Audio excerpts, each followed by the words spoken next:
transition.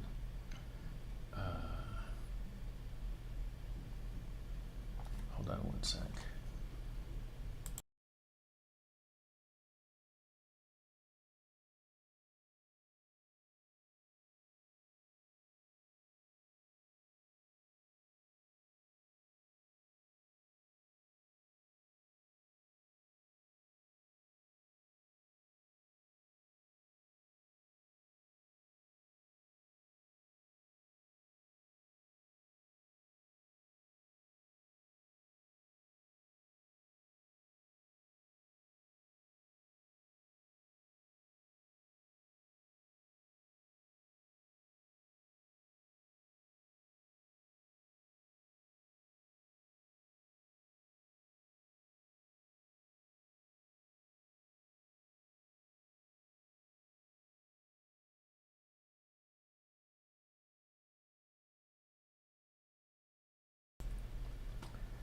And transition. All right, folks, good morning. It's Friday at the U.S. Go Congress, and I have a frog in my throat, apparently. All right, got that.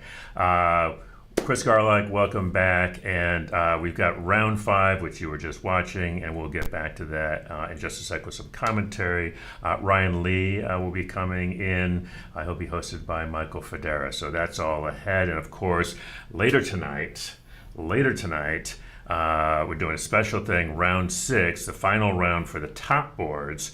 This is just the top 6 boards will be played tonight, and that'll start at 7 o'clock. The stream will start at 7 o'clock, and then at 8 o'clock, Michael Redmond will be doing the commentating. I'll be trying to keep up with him as usual. And what we're going to do is that we're going to record that. We've had all kinds of internet problems, as you're probably aware, so we will record that and dump that onto YouTube, but we will have all of those games for you. But first up, I'm really pleased. Jonas Akers, our brand new, almost president. I think you got another month before we really bring the hammer down. September. I'm free until September. That's Don't leave the country. Jonas is from the West Coast. Portland, Oregon-ish. Portland, Oregon. The other Portland. The other Portland. Okay. Yeah, the Portlandia Portland. The cool one. Yeah, right. Portland, Maine is cool too, but I've never been. We're just not going to get into that whole Portland thing. But so we're going to get to know Jonas a little bit about him and about his Go career and some of the things about where he has in mind for the AGA to go. So first of all, congratulations. Thank you. On becoming our new president. It's a 2-year term for folks. So I don't know why that is, actually. Somebody thought it was a good idea and put it in the bylaws, and there it is. There it is. So tell us a little bit about yourself. I know you have some nonprofit experience, as I understand. Yeah, so I've been organizing a lot of stuff kind of my whole life, some of which has been formally incorporated and some of which is not. I came up through startups, but for the past 10 years or so, I've been doing a lot of nonprofit stuff. And I got started in that especially with, when I moved back up to Oregon, I ride a motorcycle. And I realize not everybody agrees with me on this, but I happen to think that lane splitting is a good idea. Okay, so what's lane splitting? Oh, it's the thing where you have a motorcycle go between 2 cars. And this is legal just about everywhere in the world except here, except in California where they have it with absolutely no rules, and it terrifies everybody. It does. I'm just gripping the wheels. Like, what just happened? Yeah, and they're great at making nobody else want to do this because they put no rules on this. And so I got up to Oregon, and I really wanted to try to make this happen, and it still hasn't happened. I got very close. I got it vetoed. It was the only non-budgetary item vetoed by a governor in 1 year, but we got very close. But in the process of that, I did work on a lot of other motorcycle policy, and a lot of stuff to do with getting them to investigate accidents. And I don't want to get into all the details, but I spent about 7 or 8 years and eventually became the executive director of Bike Pack of Oregon, which is sort of our statewide motorcycle legislative body, or not bodies, it makes it sound very formal, but the advocacy group. And then I've also been involved in a lot of our regional cybersecurity organizing. And so I'm part of, like, for example, a microgrant foundation that does grants to people who are looking to do technical projects, typically students. Yeah, so I love working in the nonprofit context where we all just kind of want to be here because we believe in something. Not that, it's nobody wants to do anything for a paycheck either, because we do. That's a great way to motivate people. But, I love working here because even when it asks so much of you at times, you know why you're getting out of bed in the morning. Right. You want to do it. Right.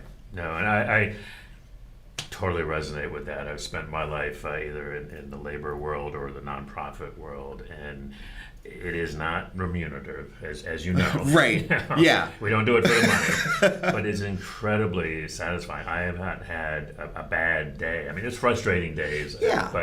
But you're doing good work. Exactly. And especially for something like Go, where you get to connect to something that's so deep and goes back so far and so globally, and sharing this across generations. I mean, I can't say that anything has ever touched me the way that Go has. Wow.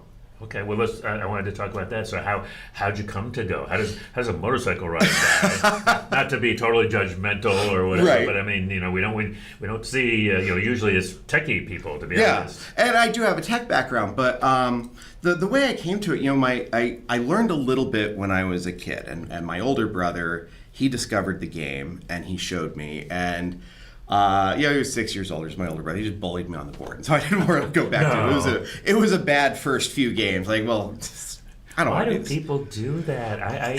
My wife came to Go Club one time years and years ago, right? And this is on me.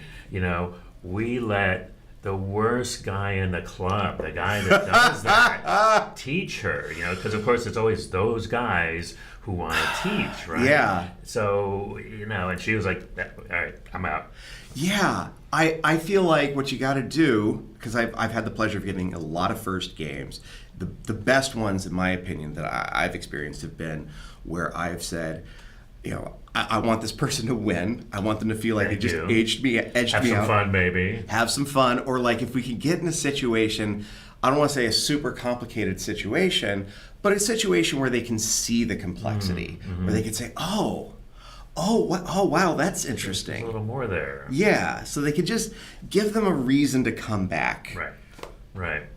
So you got an early exposure, not a great exposure, right? But and then probably So then like a few years go by, and then I binge watched Guitar No Go, and that got me thoroughly indoctrinated. And I came to the clubs a bit, but then I went off to college, and life moved on, and Go didn't get to be a part of it. But then I got to about how long ago was this? Let's say roughly 10 years ago. I was making a bunch of life changes at once. Me and my daughter Lyra, who comes with me to Go Congress and helps out a lot. She was 4 or 5 at the time. I was thinking, what do I want to be a part of our lives as we go forward? And I don't know what it was that just kind of came out of the ether and spoke to me. It's like, no, this is the time where Go becomes a serious part of your life. And I went on eBay and I found an old beat up floor Go Bon. And I just ordered it. I was like, I'm going to set it aside. I'm going to keep it there in plain view. I don't know anybody who plays Go at this stage. I was off on my own, and I still had some Go books from when I was a teen, and I practiced a little bit. But I figured, well, maybe someday she'll be interested in this. And the day eventually came. She said, "Oh, let's play this game." Oh. And she's been playing a little bit ever since, and I think one of my favorite things is we are approximately the same rating. So every tournament, she's within a couple chairs of me. And nice. So we got to COVID, and you have that moment where, okay, well, the kids can't go to school. What do you do? And I'm like, I need to scramble. I need to put together something for this kid to do. I'm like, you're going to go on OGS every day. Nice. You're going to play 3 rated games, and you are going to spend 30 minutes with Cho Chi Kun's Encyclopedia of Life and Death, and then see how far That's you get. Some tough love right there. And it came back on me because now she's way better than me. I was going to say, I see some ass whooping there. Yeah, so I'll finish a game, and we're sitting right next to each other because we're the same rating basically. And how'd you do, Dad? Yeah, she doesn't have to ask. She'll say, "Did you win?" I'll say, "Yeah." But you were dead in that corner. Like, you should have died. There's no reason for you to have won that game. Oh, it's tough, isn't it? It is, but what could be better? Like, I'm so happy that we went and did this, because so many times you see the parents go do something, and dad is always, some, superior, not really doing it role. Well, I used to play football. I used to do this. Let me tell you how it's done. No, now we can get in there. We'll get into it. She'll kill my stuff. And I think the tough thing for me, because I did that with Benjamin when he was a kid, but I think similarly, I never, and my parents weren't this way either, right? But I saw a lot of folks who were, you have to do this, you have to do that. I think they did make me play baseball, which I was so bad at. I was so bad, dude. To this day, I have no arm. I can hit the shit out of a tennis ball. A pickleball's no problem, but I just was terrible. It'd stick me out in the outfield, put a glove on my hand. I'd be like, I hope the ball doesn't come out here, Right. But I think that was the last thing they made me do, and I really, it was not my game. I did not enjoy it, and I really did not want to do that, So I did say, just put it out there. They have to come to them themselves. I think I see parents who do, and their kids are now 6 on, so Yeah. Yeah, I mean, I did and continue to do martial arts, and there's the same sort of philosophy is, obviously age gets to be more of a factor there in terms of what you can do, but you have the parents that have the attitude of, well, this is what you're going to do. You're going to show up, you're going to do it, and they can produce some very strong kids, don't get me wrong, but the kids who are allowed to choose, like, what do I want to do? What do I want in my life? Who come to this and give themselves willingly to it, they go so far. Just real quick, which kind of martial arts are you doing? Yeah, so I have a Nidan in Matsubayashi Shorin-ryu Karate. Wow. Okay, so we're just going to say real friendly here. Because mine is Tai Chi. So okay. I'm just going to be... Well, okay, actually, so it's like the school is like the guy who runs it secretly wants it to be a Tai Chi school. I go and I've tried to learn Tai Chi. Gosh, that is difficult. It's subtle. It's subtle. It comes in. I actually use it when I'm teaching pickleball, because a lot of it is about balance and being rooted. Yeah. So which is rooted, not rooted like standing, but being sinking, because it's like I'm sure in yours, it's in the legs. Yes. Yes. Right? And bending. The first thing I tell people is bend your knees. My knees are bent. Yeah, they're really not bent. Yeah. What I find so challenging about Tai Chi is I have to back off from it, because you have to stay so fluid and light. That's right. And it's interesting because I think about yeah, and I think about it with Go. It's like, wow, all of the problems I have on the Go board are all of the problems I have when I try to do Tai Chi. Works out, right? Which brings us right to now. You people may remember you were one of the co-directors of the Portland Go Congress. One of my favorite. I love Portland because the site, or at least the site where it's been the 2 times it's been there, overlooks one of the best farmers markets I've ever seen. Right?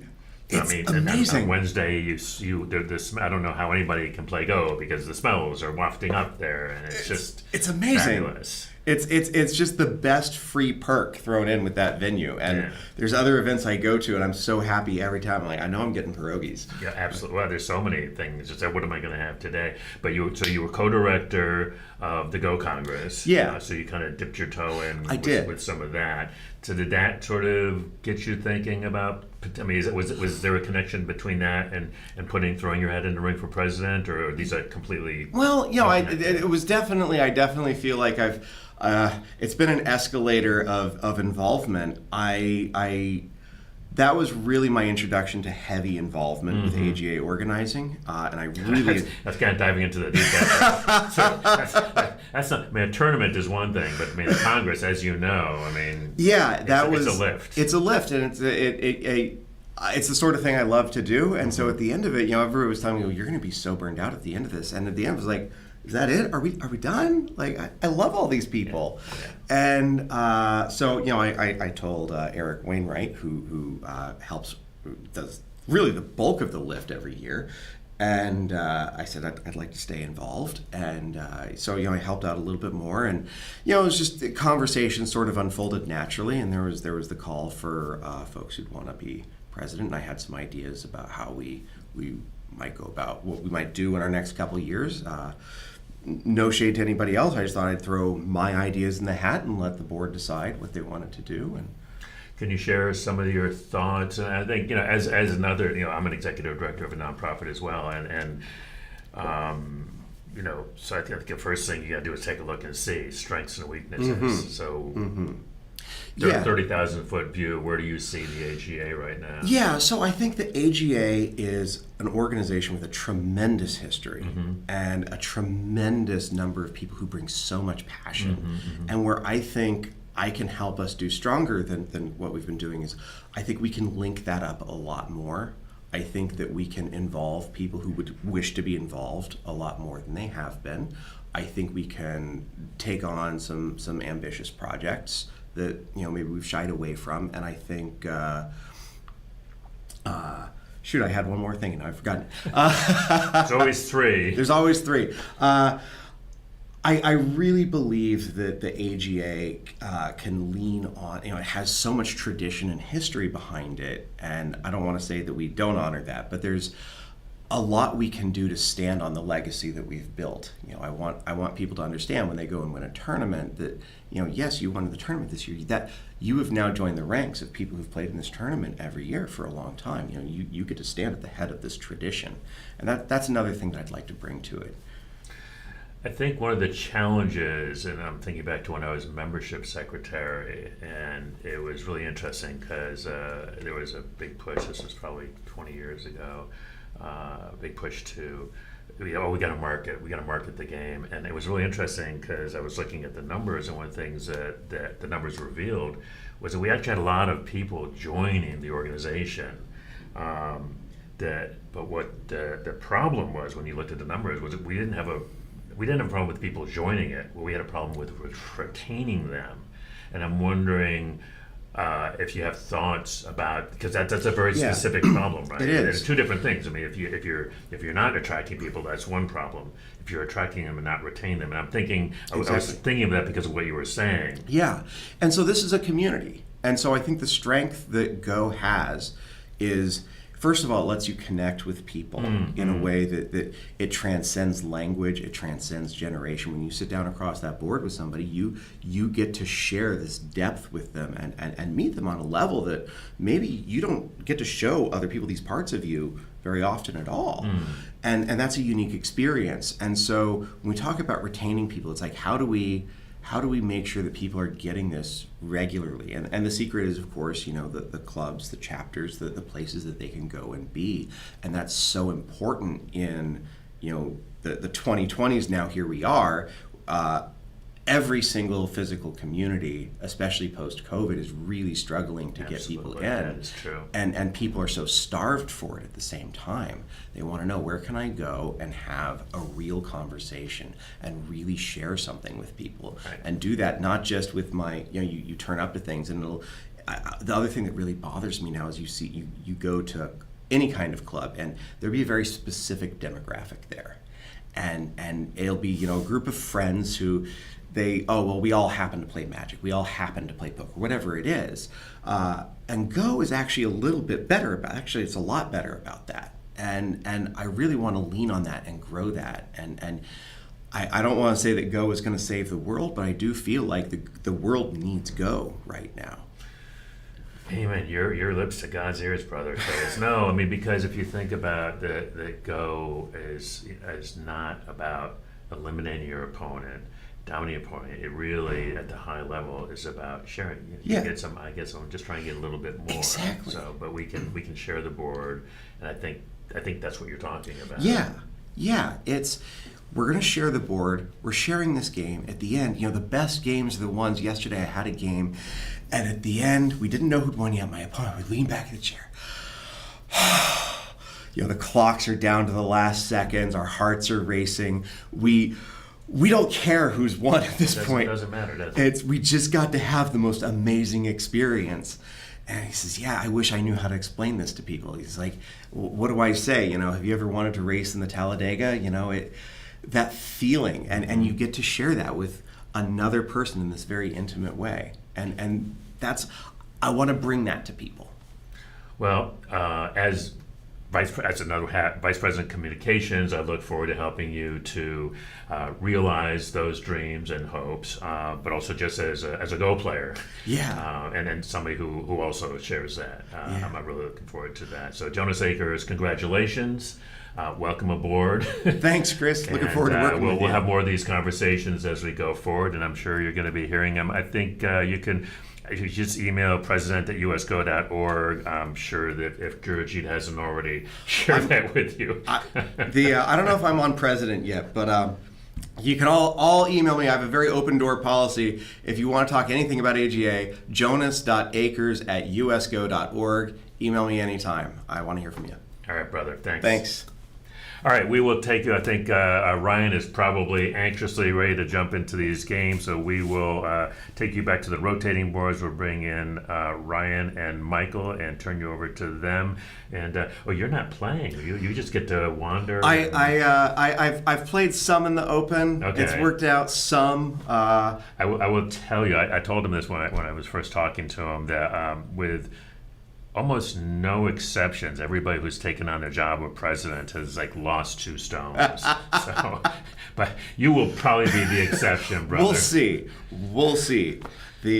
But I'm looking forward. As long as you keep playing. As long as I keep playing. My daughter told me I am required to play 10 full games while I am here. Well, who's a teacher now? Boy, I tell you what. Dude, she's tough. She's absolutely tough. Well, that's a reflection on you as a teacher yourself. So, all right, let me switch you guys over. Thank you, Jonas. Hang tight.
Hey everyone, this is Michael Federa here at Go Congress with Ryan Lee 4P.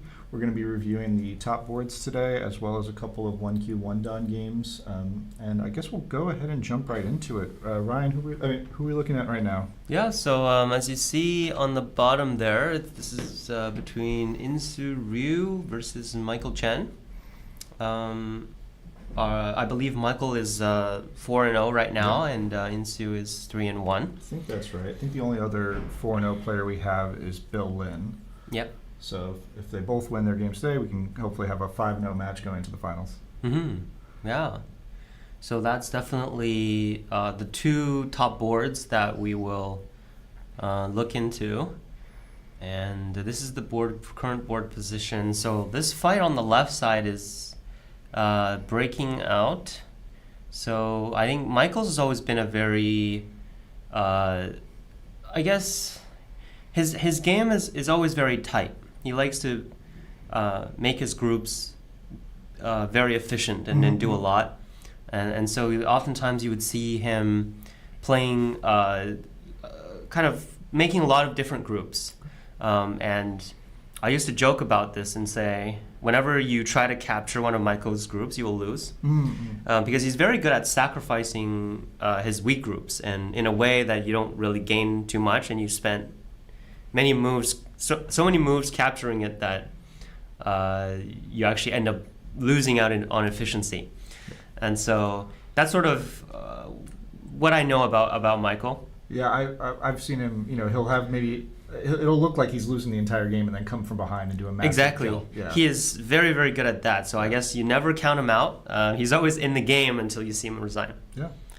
And right here we see him doing this. This Atari is looking for, it's looking kind of to get a better local shape. If black captures, white's going to Atari here. And this ko, right now, of course, black won't have any co-threats. And it's difficult for black to continue locally without the adequate co-threat. For example, if black just goes under, A very simple move, yeah. yeah, this would probably be desirable for white, because white would be all connected and all strong. Yep. Now maybe black will Atari Okay, Atari. and play some move here on the bottom. So this would sort of be the calm, the peaceful outcome. Yep. And probably what black is doing is thinking about whether that would be a good result. And if black were to connect out here instead of taking the Atari, Yeah. I guess the fear would be that, I guess, white has to probably protect this in some way, and then basically black could run out as well, but there's also the weakness in the corner. Exactly. Yeah. So, when you're looking at this, are you thinking that the connect is even viable, or are you really only looking at the Atari type variation? Definitely. So that's sort of, so I usually like to think of like a really baseline result, right? Kind of the simplest variation, and kind of going through it, and then that way I can compare the more complicated variations against that simple one. It's a good way to sort of ground yourself, right? Sometimes you don't really know what to expect. And if you just play a simple result, you kind of know, like, you always have that, right? You can always choose that variation if any of the other variations don't work out. And you're absolutely right. The connection here would probably, white would probably play over on this side and threaten the corner, and then maybe there's some move on the top. That is interesting because white's shape seems really poor. Yeah. And if white fixes this way, then black will Atari here. One of these sides.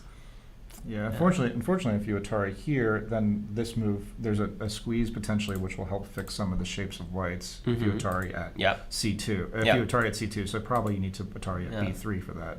However, that of course leaves open the F3 weakness. Yep, so that there's a trade-off there. Okay. Yeah. So in either case, black will need to prevent white from going here. Yeah. In that case, I think your move is a little bit better because without the squeeze, the liberties are also a lot shorter. So if we do get into this situation, black would be able to cut here, and And we need to take a look at the capturing race. Yeah. But it looks like white seems to be going to lose out here. It seems to favor black. Yeah. Yeah. So we have the connection or the capture. I think it's more likely that black would connect here. Mm-hmm. The top white group is also weak, and if white isn't able to enclose, the rest of the game is going to be a very difficult one for white. Yeah. With two weak groups, and it's very hard to deal with two weak groups at the same time. For sure. Well, even if black chooses the capture here as well, black has quite a lot of cash on the board, and it's if we go back to the other line here, this doesn't seem too problematic for black because it's going to be difficult for white to really use its wall effectively. Black's quite strong everywhere, so this might still be a relatively even result for both sides too. Right. So we did get some moves. So after the capture, black a target in the middle. Okay, wow. I mean, I think white has no choice but to capture back. Yeah. White has no choice to capture back, and we're looking at this position here. Yep. Oh, okay, that's interesting.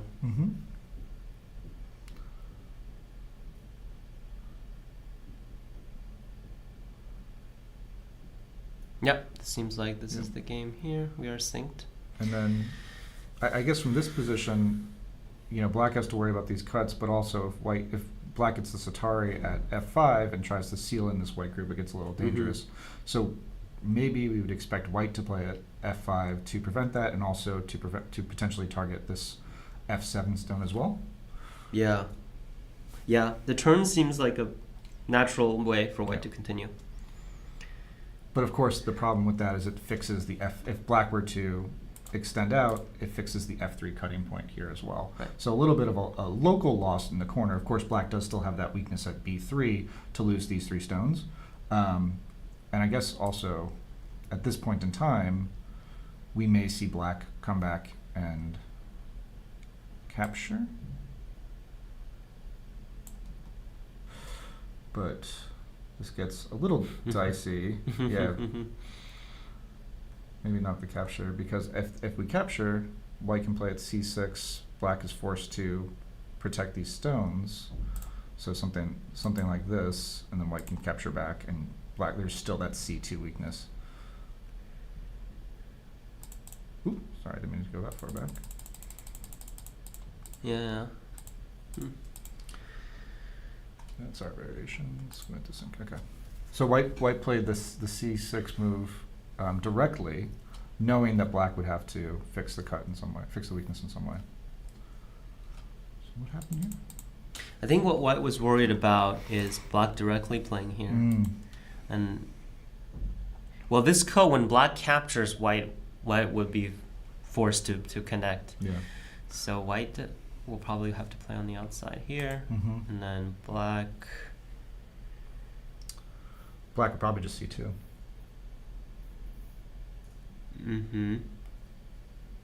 Yeah, it's very complicated.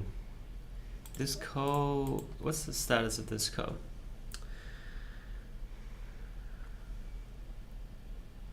Yeah, there's definitely a lot going on here. Black might do something like this and sacrifice, and that would that would be a very simple way to finish this off. A big exchange, but it really depends on how much of an attack you can get on these stones at the upper side too. But because it's all black surrounded, it's probably a pretty reasonable result. Of course, obviously black doesn't want to completely give up the corner so cleanly, right? Yeah. We'd probably expect white to try to run out. Yeah. And then it's a little tough to figure out which direction to push from, right? If you cap it this way, maybe white jumps out here. If you try to cap, maybe pushing in towards black thickness is the way to go. It's hard to say, because this is also maybe the wrong direction, because you want to push towards black thickness here. Maybe black just tries to take cash with things like this, and takes a lot of profit this way. Is also maybe another variation to consider. So I wouldn't know how to attack this group. Yeah. Yeah. Maybe the answer is not attacking at all. Yeah. They just play elsewhere, right? There's so many moves left on the right side of the board that are still quite large. Right. And because black's quite strong here and in this group on the lower left side, The only weak group that black has to worry about are these 4 stones here, and these are quite light and hard to attack anyway. Mm-hmm. Well, I think black will struggle a little bit converting everything to cash because white has now a lot more solid territory. Yep.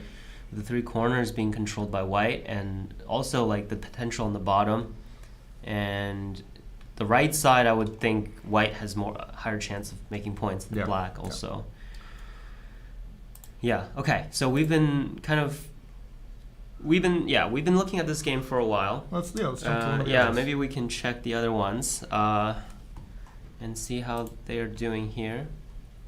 So here, this is between Bill Lin and Xin Shen. Yeah.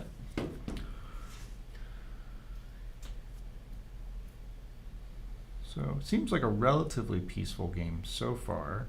However, definitely will be some sort of fight for these 2 stones at Q15, R15 at some point in the near future.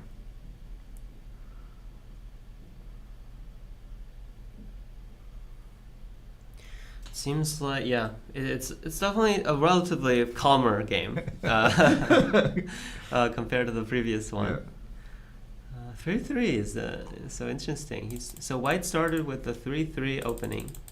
Yeah. Well, maybe we'll look at the game in a little bit more detail afterwards, after we kind of go through the current status of all the games. And so this is the current game. So black has descended there. This seems like a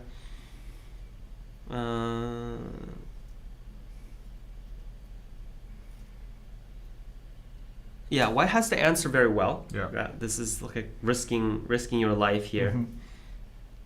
But black does have some weaknesses on the outside. It looks like black is potentially going to kill this, but there are these types of moves at G10 that may help force some of these connections out. So while it looks, I think most people would look at this and be like, oh, white's probably dead. There are some weaknesses here that black is going to have to manage in this fight. Yep. So I think a lot of players would kind of naturally want to play, and even myself, I wanted to play at C11 to put more pressure on these 2 stones, but it may be very important to take away this extra liberty from these black groups here, and you could potentially do some of those kind of jump moves here to target some of the weaknesses that black has. Right. So in either case, black will be able to save the 2 stones here, because there's a relatively straightforward connection like this. White's not able to connect, and I guess even in this case, black would just be able to cut in as well. Yep. But white can't really cut off the 2 stones, so now white really has to look at these outside attachments. Yep. So if black does spend a move here, then probably looking at something like this. But I think even in this case, does white have a good way to continue? Probably squeeze here first, come down. Just answer. Block, Yeah.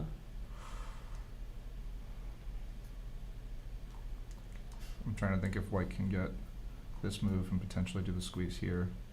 And so if black were to, which is simple, right? Yep. Something like this. Okay. It becomes a liberty race, but I think white, probably black might still have more liberties because it gets this move. It's a very, very complicated fight. And obviously if white were to die here, it doesn't matter the amount of compensation that white gets on the outside. So this is very good. It depends. Okay. It depends, right? The left side is going to be in a capturing race. Yeah. And if white gets all centes and captures the black's corner, this is enough. If you look at the whole board, this is the only territory for black. White has sealed in the top upper right 2 stones. Yep. I mean, it's not totally dead, but we can imagine adding one more move, white will 100% kill it. Yeah. So if white kills the lower left, I think probably white would still be doing quite well. Okay. So there is a lot of flexibility, more flexibility here for white compared to black. So black has to kill well. Another thing is black could be looking for potential things like this if an outside stone also prevents white from living. this would be a big win for black. Because it would be then much better than the it would be much B13. better than the variation we were looking at, right? Yeah. And if white sacrifices in a way that forces a capturing race, black would have a lot less territory here. And I believe we looked at a trade here because, see, white has these two moves, right? Black started with the corner, so black did Tanuki in order to kill this group. Yeah. So it looks like white is in big trouble, but I feel like white. It's actually a little. The game might be a little bit easier for white actually, because white just has to sacrifice this well, and generally it's harder for black in these situations, because there are so many ways for white to try and come out, and black has to deal with all of them, right? And that's a very hard thing to do. So I guess it kind of goes back to it's always harder to kill than to live, right? And recently we've seen a lot of games where when you sacrifice, you can actually gain more, and that's so I'm really curious to see how white continues here in sacrifices. Yeah. Let's move to the next one. So Wang Chun 8P is white Yep. versus H Kwan. Hyuk-jun Kwan. John Kwan. And I think these players are. I can't see. Unfortunately, I can't see their standings right now. Let me take a look. Sure. Hyuk-jun is 3 wins, and so is Chun Wang. So they're both 3-1 right now. Interesting. Yeah. So right now, what black is descended, and white cannot capture here because when black pulls out, this push and cut does not work because of the liberty shortage inside here. And in that case, white would have to play on the outside. White might look to push first before capturing. Try to get those 2 extra stones. Yep. That way, when white cuts here, black will add another move here on the top. That's a very large corner for white, so even though it feels uncomfortable to give up those 3 stones, it's not that much territory, and I think territory-wise that's probably equivalent, but unfortunately black does have the right side of the board. Yep. This group is in a relatively awkward position now. If black becomes really strong, this weak group is a big problem for white. It has one Gotei, it has one Gotei in the corner there. But we're looking at white kind of just running out, and that's definitely in black's favor. So yeah, I think we'll see how white deals with this group. White really wants to do something here. This is a very big move. Yep. But it's hard to figure out the timing, because then black will come up and try to attack those stones on the upper right. If black attacks this up like this, and we can see black really expanding the right side as well. Yep. And it's, I think it's a good point that you played this O11 move, because maybe that might not be intuitive to some players. Maybe they try to cap the stone at maybe N10, for example, right? But the disadvantage is that white will start to break into the territory that black's trying to make on that side. Yes. So, that O11 move, even though it may feel weird to kind of push up from that direction as opposed to the cap, which I think is how we typically think to attack, it's really the right direction because of the strength that black has over here, right? Yeah. So it's using your thickness to attack, not necessarily using your thickness to get territory. Exactly, yeah. That's a great point. So like this is I guess it's a kind of a direction problem, right? Black has a lot of potential over here, and unless you think you're going to kill your opponent, which in this case is be very, very hard, it's much better to expand your potential and make as much as you can. While the middle area is sort of a free for all. Right? There's a white stone. There are white stones here. There's just some strong black stones there. So it would be much more advantageous for black to force white to play near it, and white's moves will be worth no points, and black would gain a lot on the right side. Yep. Okay. So cool. Let's see the next game. Daniel Gordeau is black and versus Alexander Chi, who is white. And I think I have the standings here.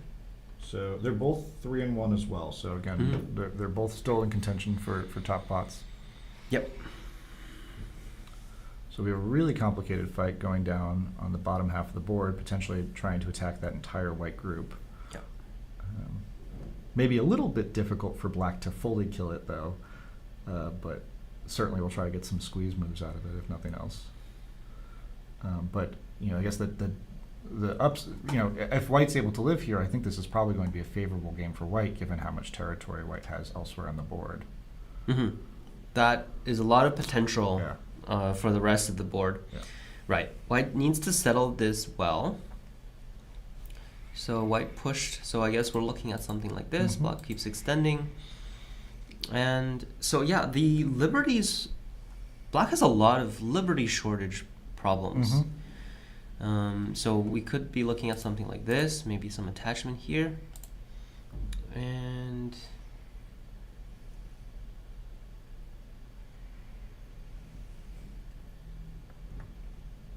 this seems like a difficult move to respond to. Well, maybe black doesn't have to extend out and with the move at 010, even though it's very large and it's painful to have to deal with. You may have to protect inside first, right? Yeah. In that case, though, I think white would be very happy. Yeah. Because white, right, as you said, like the potential is so big, and if white can easily settle this group, definitely would like the game for white. Yeah. So if black protects, white would look at something like this. Yeah. Now black's potentially the one under attack here too. Yeah. So the reading here is super important. Big question is what can white do here? So I was looking at something like this. If black just plays the push, we're looking at the cut, Tare push, and then white. This is interesting. I guess white would just connect here, right? Yeah. Black can't cut now because white would get S11, so now black will have to take it. But white hasn't really gained any eyes here. I mean, it's now attacking the black group in the center. Yeah, but I think black is way too weak here. If black has to spend another move in the middle, black might be able to Tore here. Yeah, you're right. There's no eyes. So if black attacks here, this is a very, very complicated situation as well.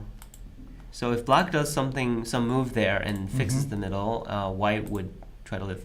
But the only goal now for white is to live. Because now all the value is gone.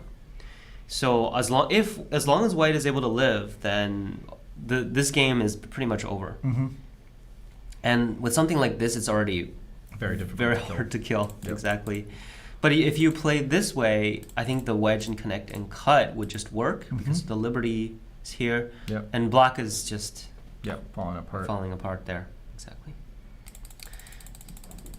So I wonder if there's a better move here for black.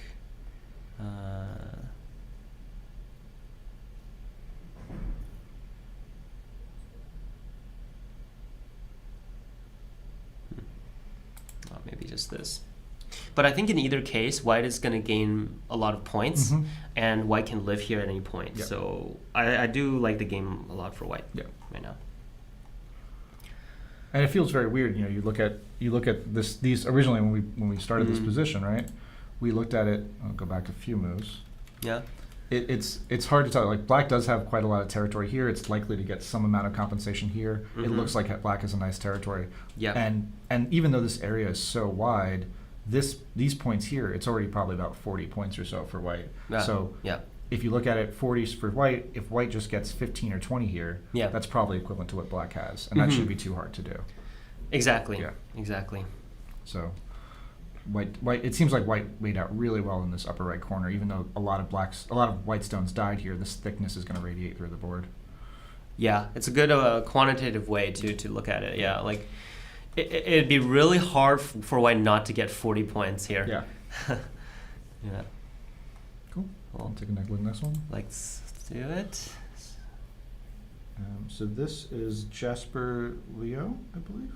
Jasper Leo, and. Who's white? And then Jiwon Han. And they're both 3-1. So we have a lot of people vying for that top spot right now. Yeah. So this game's a little bit more further progressed. Looking at the move here, white's definitely winning. Okay. just because of how aggressive black needs to be. Yeah. Yeah, white has quite a lot in the upper right-hand corner of the board, has killed those stones in the lower left corner. Yep. So black really has no choice but to try to go for a killing move. Right. We can see here white being very strong here, and also there's a little bit of aji maybe with the top.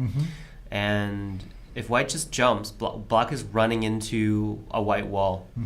But so that's why when I look at this move, right, I'm like, wow, black is really trying really hard to make the game complicated. And the only explanation is that black feels like they're behind, and they're trying to gain more. Looks like, the top right died, and that's a big capture for white. Also the bottom. I'm curious how that happened, but white is doing very well here. Let's do this. Let's come back to this one. Yeah. And look at one or two of the others we have going on. Yeah. So here, black is Roy's son, and white is it Haoran? Haoran Wang. Yeah. I know I know both of these players. They're both based out of New York. Yep. Yeah. Okay, this is interesting. So white's gotten a lot of compensation elsewhere on the board, but unfortunately white has a group here that looks to be pretty close to dead. Maybe not fully dead yet because there are some weaknesses on the outside, but it looks like to be a little bit of a dangerous fight for white. Yeah, black will need to fix the weakness over here. Yeah. And the move is a little bit awkward. Maybe black will push one more and jump. What a strange shape to have. Yeah, because if you play here, which is kind of the natural shape move, you get the Atari, connect, and then you can push out. So that doesn't work. If you connect here, that's obviously ugly shape. We don't want to do that. That might be the best move, actually. It might be, right? Because there's really no follow-up. And then, yes, you can play here, but this also later on does become a little annoying and potentially get some squeezes out of it. Exactly. So, yeah, but this feels like such a pain to have to do, right? Right. That shape is... And then, does white have the ability to live here? Maybe the Hane I think, and Tiger's Mouth is probably... Yeah, I think I would play the diagonal first here. Oh, yeah. This is going to be an alive shape, and white might even play a move. So here probably white would just connect that way. Yeah, no reason to give the Atari because there's still the clamp in the corner. Yep. So let's say white lives. So there is still that ko in the upper left that's still unsettled. Yeah, it's still a very uncertain game. Yeah, I'd see black taking the ko now and continuing that fight. Yeah, is there any good ko threat for white? I mean, there's the corner, there's the R3 move, which would be probably a good ko threat to start with. Yep, and black could potentially use attacks on this group. Maybe push here. Yeah, it will be a while, and I guess the key here for both players is to find good co-threats that also kind of that make progress for their groups on other parts of the board. It's very important not to find threats that are bad exchanges. This is super important because when you're fighting a ko and you're never guaranteed to win, right? If you play the threats that lose points, your opponent's just getting free stuff, and you're not even winning the ko, right? You just have the privilege of capturing the ko back. So that's super important for a lot of players. Yeah. So we had a question from the chat, Flying Parrots, who is winning? Who is winning here? Yeah, okay. Let's go back to where they currently are. So they're at this position. Who do we think is winning at this point? I like white more because of white's solid territory. Black really only has the lower right. The lower side is a lot of potential for black, but it still has the top, which is not totally sealed off. So the efficiency of that is not that high. Yeah. The C2 things like this, valuable. Right? And maybe even this, and then like Atari, now after this exchange on the bottom, the Atari now is it's now possible. Yeah, maybe we actually can touch on the Atari, because I think a lot of players would naturally want to Atari at that E7 stone, and kind of see why that may not be the best move right now. Yeah. So it looks like white can just ladder the stone or do something on the outside, right? Yep. Yeah. But unfortunately, there is that B5. Which is yeah. Right. So after the Atari, this is actually a ko. And this is free for black, right? This was originally white's territory. So this is generally a bad idea. And oftentimes, if players look at AI moves, they like this C2 move a lot. Actually, many variants of the 3-3 invasion Joseki. And this is the reason. It really takes away a lot of the potential weaknesses that that white would have in this formation. So it really makes a really strong corner. So it completely finishes the corner, makes it a very efficient formation, but also it threatens to jump in. And by doing that, you really reduce black's potential in the bottom, because they have to add that extra move before they can even think about making territory. Right? And then, of course, if after they make that move, you still have that E7 cut to harass them with as well. Right. So, with that one C2 move, it's protecting any sort of weakness that white has, while also exposing two weaknesses that black has. Yeah. So we are covering all the boards that are being broadcasted today. We were kind of going through them and looking at the current board position and doing a quick analysis. So as we go through, feel free to let us know if you have any questions about any of them. So it looks like we had a question from chat. So on the topic of co-threats, does black have any good exchanges on white's top right? So there are two groups, I guess. There's the middle group for white, and there's also the upper territory. Let me know what you mean. Yeah, so maybe it's referring to those three stones at the top of the P16 on white's top right. So yeah, probably referring to that. There are good exchanges or reasonable exchanges for both sides. So for example, this M17 stone, it's a move maybe an M17 could target this K17 group as well as targeting the weaknesses here. It would probably be a little difficult to kill these three stones outright. This actually looks like a difficult move for white to respond. Because if you attach on top, which feels the most natural, you take back the ko, and later on there's still this L17 move as well to live. Yep. So, would you answer as white? Or would you try to take the ko? Yeah.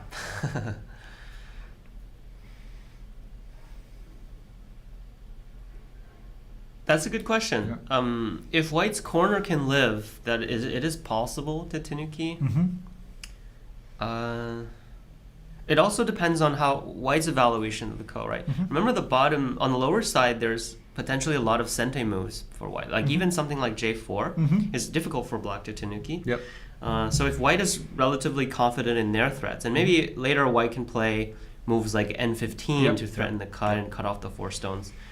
Depending on if that's a threat. Okay, maybe that's not a threat. Yeah. So there's with code there's a lot going on. Yeah. In the game, white made this push. And black ended the ko. Yeah, this doesn't seem like a good threat, because white has already lived the bottom, right? And this is a very, very big value for black to take. So I question this move a little bit. Yeah, because if white finishes up locally, maybe playing that K7 move, then black has also has the cut at C15, which will be quite painful for white to deal with. Yep. White needs to really finish in sente and then come back to the upper left there. Yeah, but there's also an M17 invasion there. So yeah, this is interesting. Maybe white is. So it really depends on white's judgment of the board. I think if white feels that this is a simple way to get a clear lead, this is possible. So the thing we didn't do is we didn't really account. We didn't evaluate, right? If white feels like this is enough value, then this is a kind of a way to simplify the game, because now all groups are strong and we're just kind of going into endgame. Okay, this happened. So white continued. White pushed here. So white's not going to worry about that cut yet. Well, those 2 stones in the center, being able to capture that is quite large as well. So it makes sense. And also, if black were to come back now and not answer this move, a Hane at g7 could also be quite painful as well. Yeah. The liberties are so short, Yeah. right? There's so many cuts now from black. So we probably would expect to see black extend one more, Yeah. and then probably white would come back and Yeah. capture those 2 stones with maybe, I guess probably J10 or H10. It's hard. If you do J10, you have a squeeze. If you do that, there's a little bit of cutting point. So it's not clean, unfortunately, to kill. Yeah. Seems close, but maybe a little bit better for white. Yeah. Still, yeah. Cool. So let's. We still have the Dan games. Yeah. So hopefully we answered that question. Perhaps white was overly connecting the center group to the. Maybe it was connecting the group a little bit, but it's as Ryan said, it kind of depends on what the total points were, and it's if white can simplify the game, that probably won't be too problematic. So let's take a look at the Stan game. Oh, we have a very big fight in the middle. It seems like black is trying to live. Yep. This might determine the outcome of the game. This looks a little tough for white to kill outright. Yeah. If certainly if white were to block and try to prevent the connection, black can make the eye by playing here, and there's no issue. Yeah. So we have to try to come up with some way to break the eye. Yeah. If we try to play here, black can get this move in first. Yeah. White connects, and you can make the eye this way. Yeah. So the only way you could really start would be to do something like this. Unfortunately, if you play here, let's see, is there a good way to break the eye?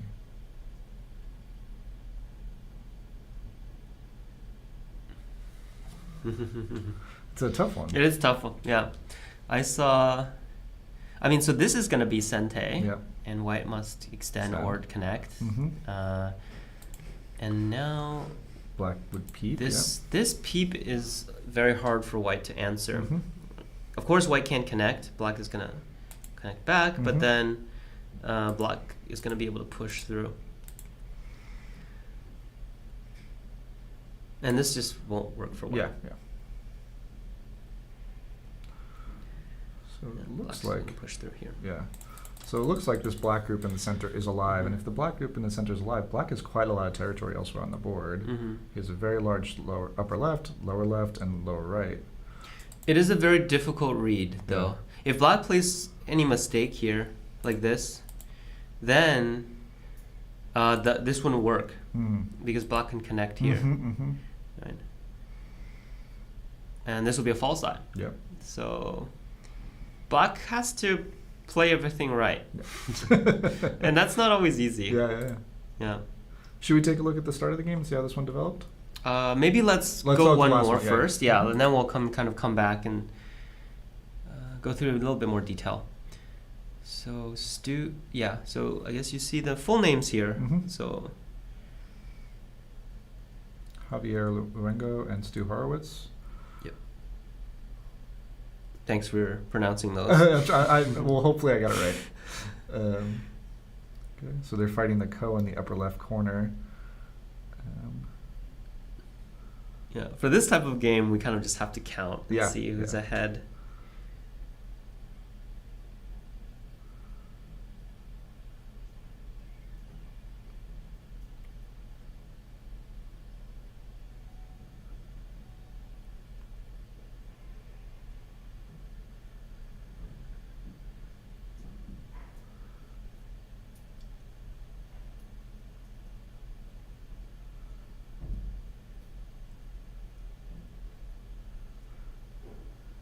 It looks like someone's saying Horowitz is ahead.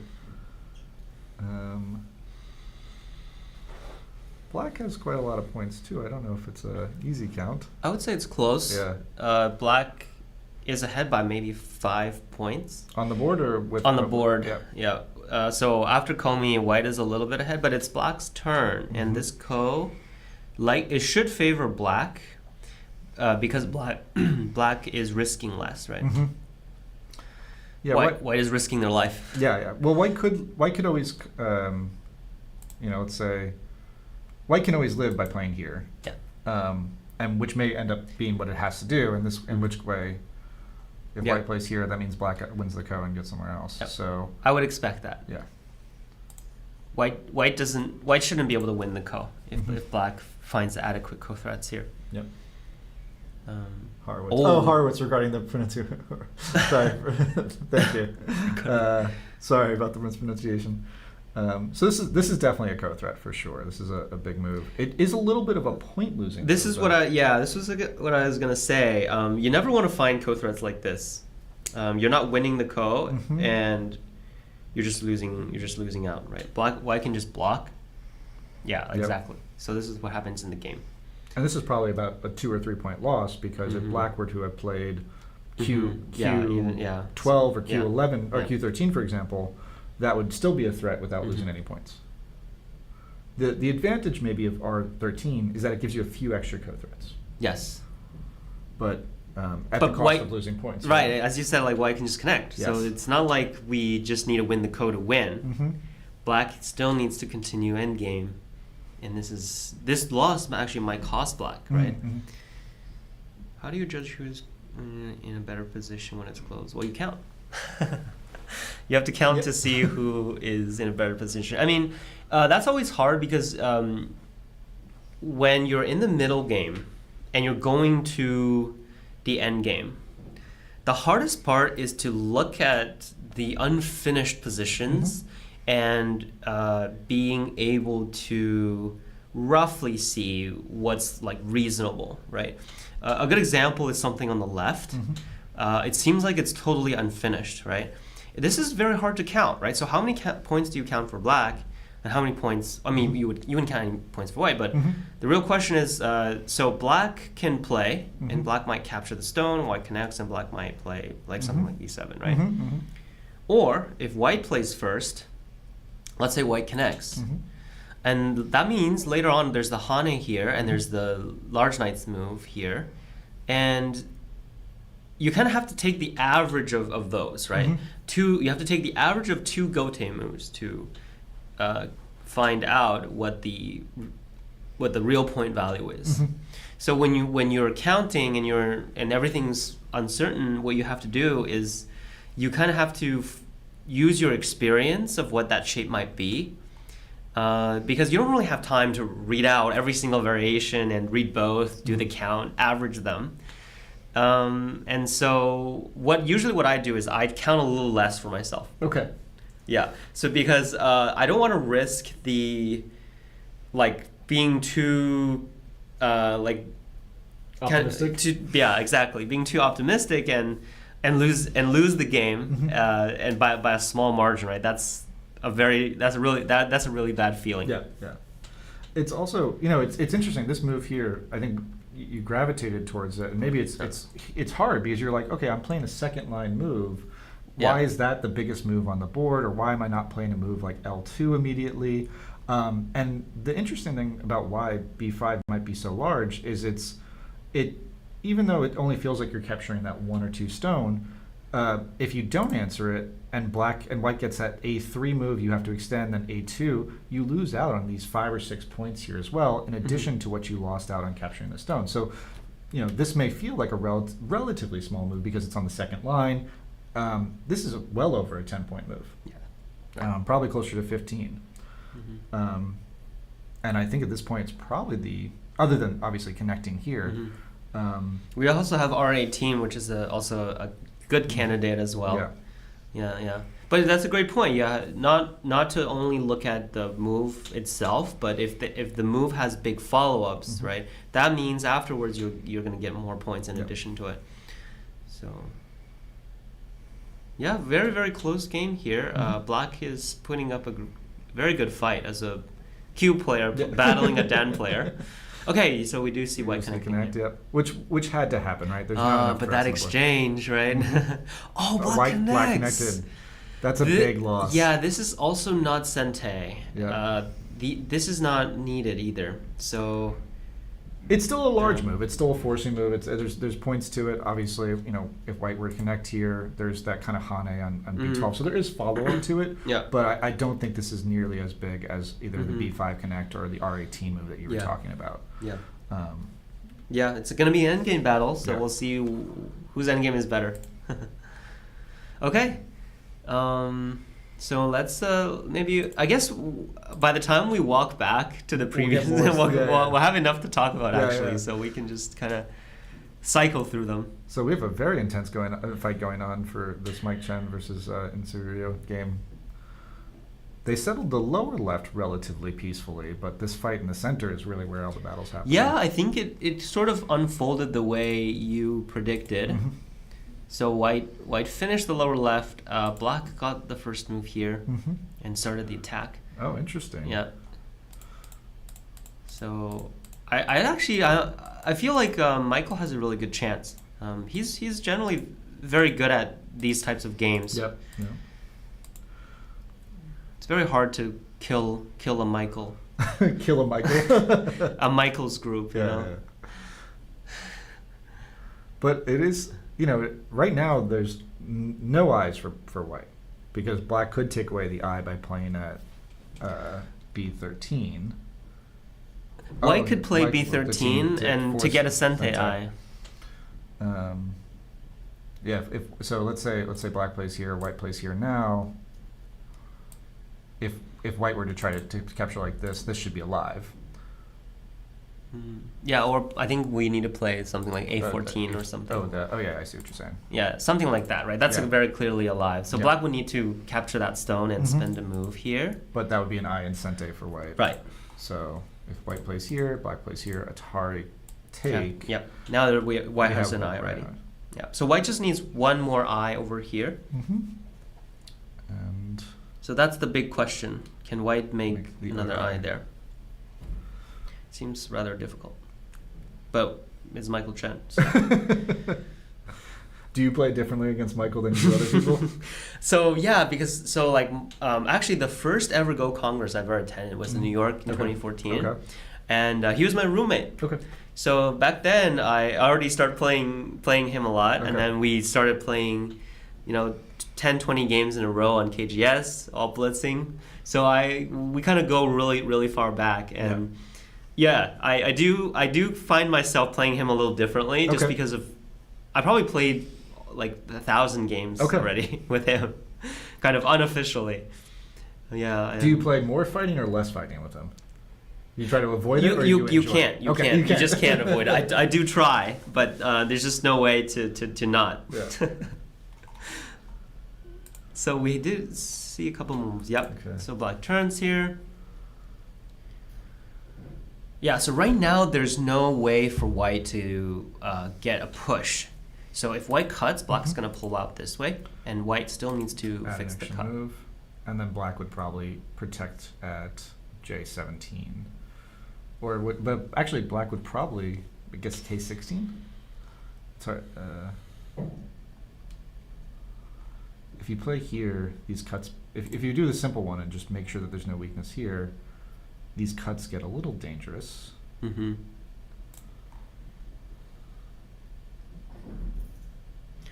It's likely that this will live, I think. So I think the only thing that black could consider would be this K16 move. Mm-hmm. I think white can cut now. Yeah. At just cut directly? M14. Yeah. And just do this. Yeah, because white can turn, right? Yeah. Yeah. And the problem is, if white lives here, black's influence is kind of facing not a great direction. Yeah, right? yeah. This is kind of, I don't want to say no man's land, but when you don't really want to be getting center territory if you can avoid it. And exactly. There's so much space on the right side. Yep. White is very strong everywhere. So this seems, if this happened in this way, it seems like a favorable game for white. Obviously, this is a lot of territory in the upper left and lower right, but black, we can say that the territory, the exchange here, the Panuki on the outside for this is probably equivalent, if not maybe slightly better for white even. And the territory in the upper left is not that different from the territory in the upper right that white will probably get. So, to me, this feels like a slightly favorable game for white. But obviously, it'll be be dependent on how black uses the center influence. Yeah, we are oversimplifying a little bit. Mhm. Okay, so in the game white turn.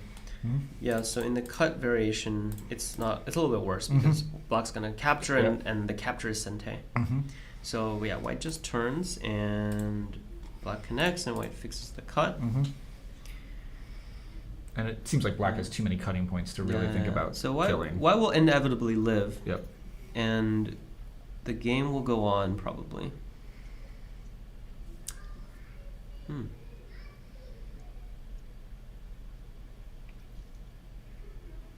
Yeah, so maybe black will just play here. Mm-hmm.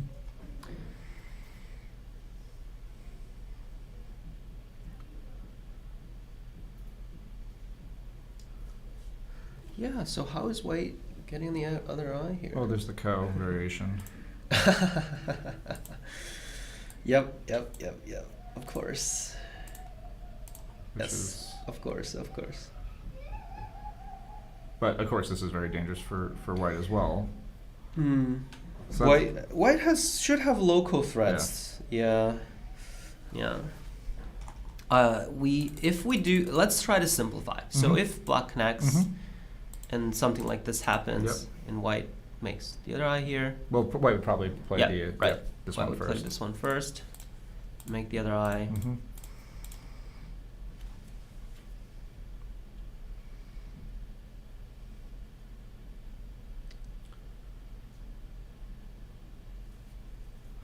It's still very hard to say. Yeah. White might be a little bit ahead. Mm-hmm.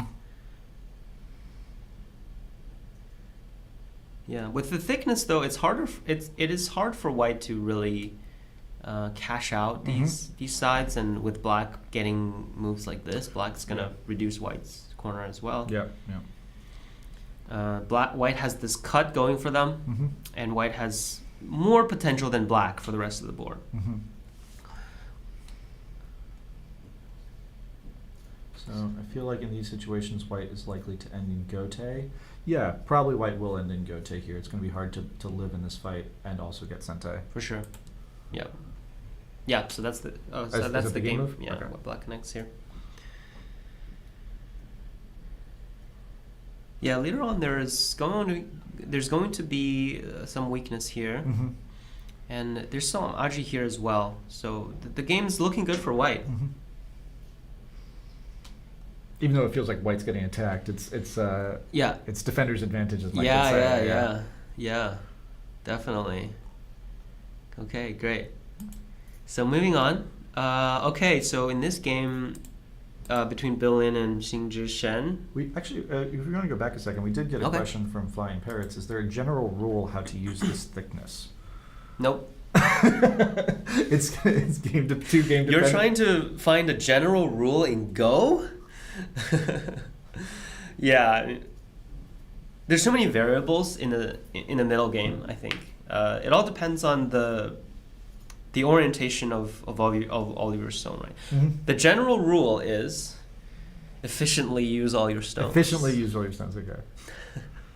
Or use your maybe another general rule: use your thickness to attack. Okay. Maybe- Yeah. That's the other. Yeah, that's a the better other- one. That's a less general one than mine. Yeah.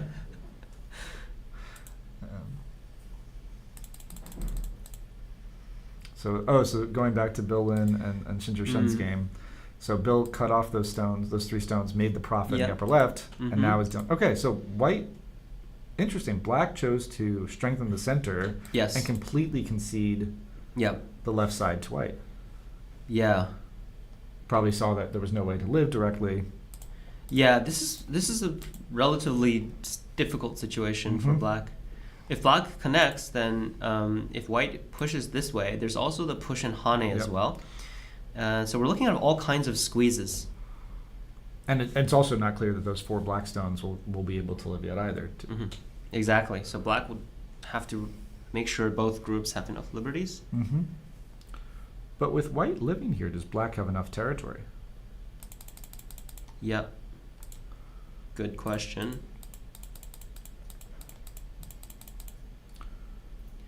Okay, that seems like a really nice way to sacrifice. Actually, it's made those two stones in the center a little bit weak. It did concede some points to black, to white, but black has a Yeah. really strong center, And I think earlier you were saying that Black's only territory was the upper left, right? Mm-hmm. And now it seems like Black has really made the entire bottom side potentially territory. Yep.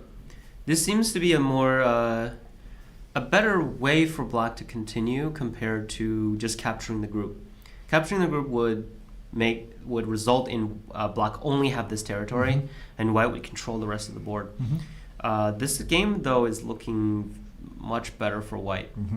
White has a lot more potential than Black. There's even the descend at d2 to take the corner. Take some corners, yep. It doesn't seem too difficult for White to reduce the bottom. I mean, like even there's some pushes that can even help White connect the stones. But this variation makes sense for Black. The game is more complicated. There's more room for Black to make up that deficit. Yeah. So this is the game. Okay, I think we're at game. Pushes here, yeah. Yeah, Black has to be very careful here because if White gets that descend at d2, that whole Black group's going to die.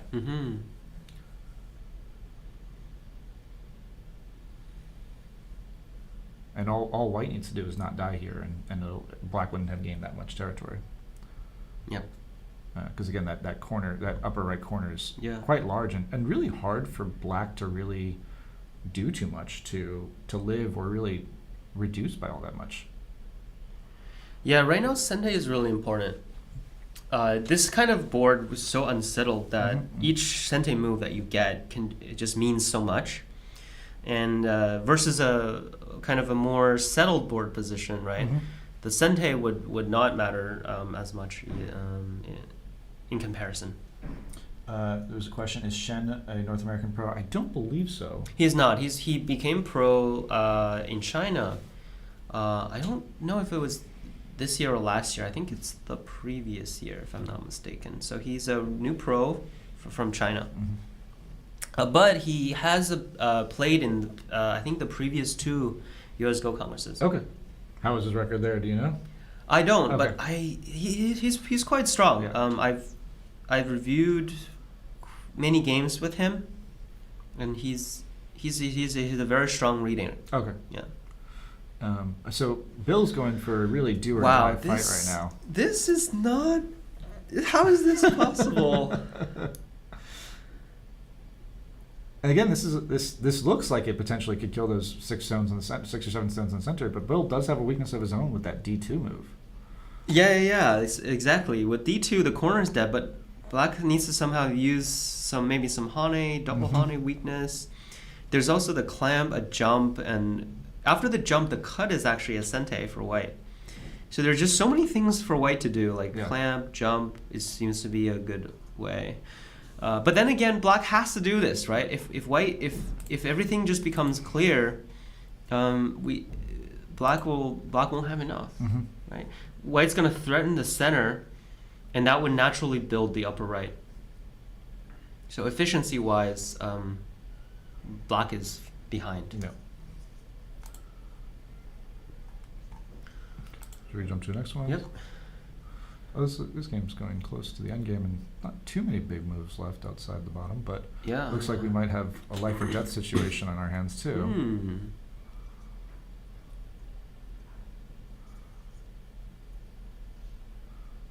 Yep. So it looks like it should be a living group without too much issue. Huh. Oh, maybe not.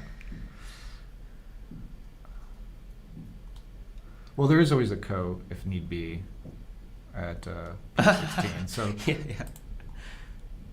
not the ideal way to do it, Yeah. but that does exist at least. Somehow I lost the ability to click. So refresh. Okay. There we go. Yeah, it should be live. Yeah. So the kind of M18 move is more just an endgame move to still eke out a few extra points. How do you feel about this game in terms of who might be winning?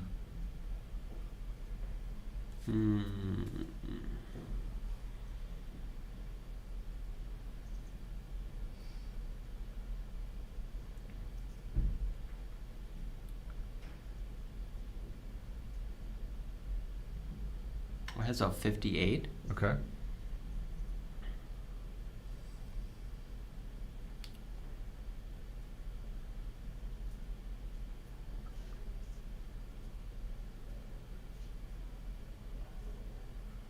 Black is 65. 65. So with Comey, it's pretty much dead even.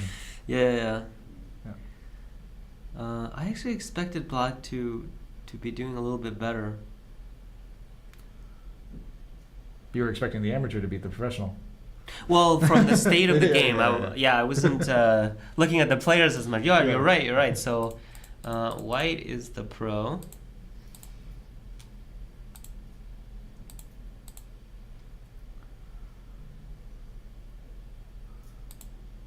So White was able to get that move. So did Black Tanuki and play that 011 move as you suggested earlier?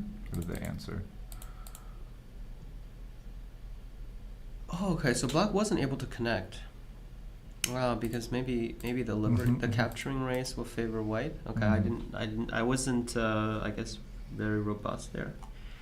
Okay, yeah. So Black had to go under. So this is actually not as bad for White. So White then Tanuki here. So and we yeah, did see Black that did do 011 that. move, We did see that move. Black expanding here. Oh wow, this is okay. So I guess Black's idea is that Black is sacrificing the stone next to a really strong group anyway, and forcing moves on the outside. Yeah, and I think in the variation we had looked at before, we thought those two stones at G and H13 were actually connected because we thought we can get that capture. Yep. So this is a very different fight from before. Yes. Where White was quite a lot stronger. Yeah. So it makes more sense to Yes. sacrifice that stone. Yeah. Because if you're saying White's stronger here or Black's weaker, we don't expect to kill. Sacrificing makes more sense. Yeah. Though this is a very direct sequence, it seems like extending might be a little bit better. Black is very direct and jumping here. Yeah. Okay. Yeah, so as a result, Black got a lot of sente moves to expand the right. And then how did the game go into that situation? Okay, attach diagonal, go in. So it seems like every fight is a success for Black. But White's moves are so like proper that it's not gaining White's too much. Yeah, it's not gaining too much. So White's always staying in the game.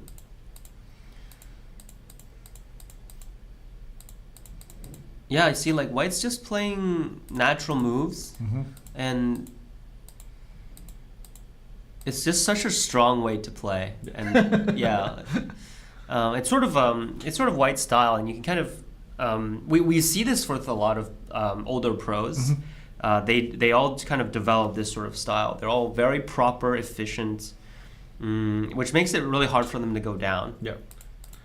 Yeah, their moves might only lose them a point or two, whereas someone who's a little bit more explosive might have some really good moves in a row, but then may have a 3 or 4 point. Exactly. Exactly. Whereas you really won't see big blunders from the pros.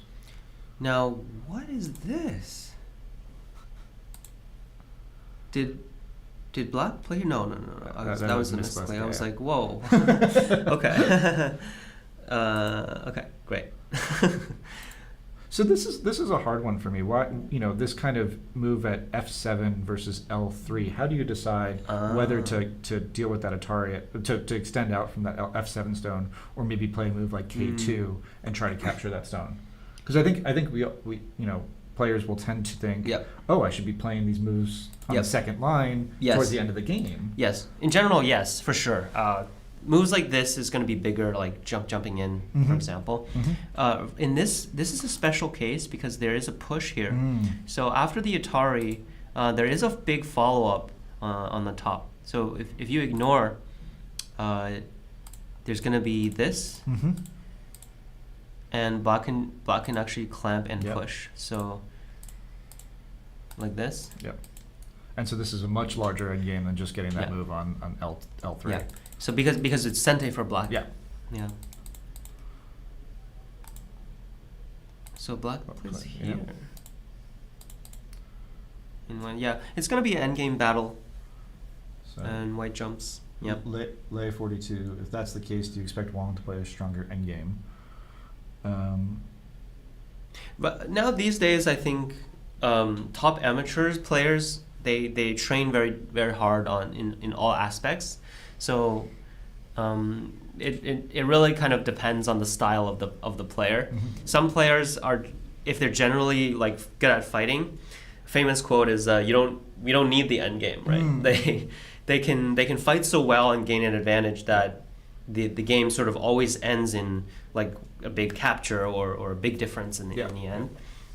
Like if you play a move that works, you just gain so many points that you like. If it doesn't work, you're losing by 20 anyway, right? So that is a common style, and if you're kind of the more peaceful style and they say like the kung fu games, where you kind of just take small territory and battle a very long end game, sort of the Lee Chung Ho type of game. I don't know why they call it kung fu style. Maybe more of like Tai Chi type thing. Exactly. Just let your opponent do what you want, and you just move them. Yeah.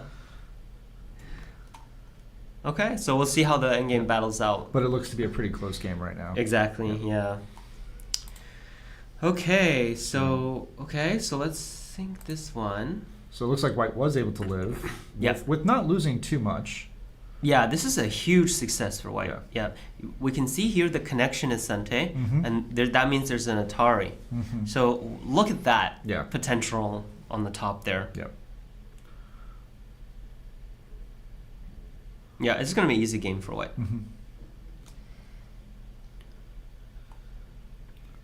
Because we said that we expected so we expected this to be at least 40, but now with these extra stones here, it's going to be closer to 50, if not more. Yep. And when we look at Black's right side, most of it's only on the third line, so it's not even that much territory. Maybe it's about 50. Maybe it's 50 points, right? Yes.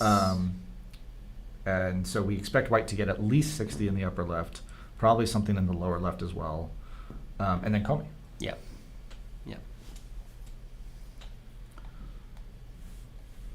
Although in these situations, Black could attempt a big invasion, right? For example, Black might start at the 3 point, see how you answer. Right? If you answer in a very aggressive way, we could look at some reductions that might connect to that and eventually try to live or escape. So for humans, it's not as done and dusted, I guess. If this were an AI plane, maybe it would be game over. But with humans, there's still quite a lot of leftover stuff. Right. And of course, the E9 move, the capture, is huge to make sure that the group's alive. But White getting that very comfortable F10 stone is so painful. I was looking at something like this, and maybe like a clamp or something. This might be a little bit better for Black. If White connects and takes the stone, we can try to do something here. Yep. And that lower left corner isn't fully alive yet either. Yeah. Right. So I think this seems to work a little bit better. The capture is like, I think Black is still aiming at something like that. If White descends, Black is gonna look for this. And of course, if White were to Atari that Black stone at D6, the Atari at B6 is quite painful as well. You don't want to let Black get that B6 move. Because once Black gets that B6 move, that group is 100% alive, no danger, and then maybe that 3/3 invasion we looked at could potentially become a thing. Right. Yeah.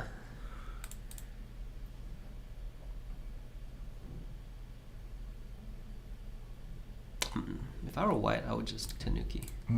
I would just finish the middle, or maybe turn. Because any move here is kind of less important now. Or maybe not turn, maybe some move. Yeah, it's difficult. Oh, I think is this what happened? No. No. I think So so. yeah. Okay. So looking good for White, but Black will look for some more aggressive move now to reduce the upper side. Okay, and it looks like... So I don't think too many moves have really happened since we last... No, that was my branch. That was your branch, yeah. Yes, okay. Yeah, oh. Yeah. Now black is unfortunately the one under pressure here. Yes. And white was able to make even more territory. Yeah, so black starts the ko there, tries to get something back. Oof. Oh. Any reason for white not to capture the Yeah, first? I'm a little confused. that seems to be a big mistake. I guess white thought they had enough co-threats, but Oh wow, the game is suddenly a lot less certain. Well, it would have been a ko anyway, but Yeah. the capture first would make more sense. yeah. Also, there's more local threats in that case. So where did white go wrong then in this fight to leave up so much danger? Well, I think white doesn't need to push so hard onto black here. Like these moves, I think this knight's move More aggressive than necessary? Yeah, black already made a really strong shape, so just a simple jump out, it just seems good enough to me. I heard there's a prize pool this year from experience. Does that play a role in the psychology of these matches? Pressure-wise, I really hope the prospect of the prize brings a lot of down players each year. I don't know what the prize is this year. Oh, I mean, I think the prize pool has been fairly consistent, so I'm not sure if there's a new prize pool, but yeah, there's generally a prize pool for the top division at every year's U.S. Go Congress, and yeah, I mean when you play at a higher professional level, I think the idea is that there is a prize, and that's what makes players play at the highest level. Yeah. Right. And psychology is always a very interesting part of Go. I think there are. I'm sure you have many stories yourself, being a very strong player. Like the way you go into a tournament, the way you even sit, put your stones down, and kind of behave. Really? They all have something to do with it, right? When I play my teacher each week, we'll play online, and I make sure that I'm not sitting on my bed. I'm sitting in a chair upright. I have my mouse. Like I'm never treating it like a lackadaisical thing. It's very much prim and proper. If I'm playing a serious game, I'm not fidgeting with my hands in the bowl. 100%. You have these. I don't know if it's superstitions or you're just trying to give yourself this kind of like, I'm not thinking about anything else. I'm thinking about just the moves that I have to do. No, I think it's super important, and it's beyond superstition. And generally, when you see someone who walks in and they're like totally calm, they're sitting in the right way, and they're not fidgeting and very nervous, they tend to do better, right? Because you're fully concentrated, you're fully calm, and you're focusing on the game. If you don't sleep well, and you're like the person's kind of looking around a lot and clearly not focusing, generally they're going to play worse than their normal level. I remember I went to a Go school in China, and I think I hovered over. I took a stone out of the bowl, hovered over the position, decided no, I'm not going to play there, and I kind of got yelled at for doing that. Yelled at, maybe a strong word, but it was like trying to chastise. It's like don't move until you're ready. Like don't even think to play something or try to do that. It was very much if you're moving your stone, it should be only to be decisive. For sure, and that's a great habit to have, because like if you have the stone in your hand, and you have more of a tendency to play it before you even finish thinking about everything, right? Yeah. And it's especially for pros, right?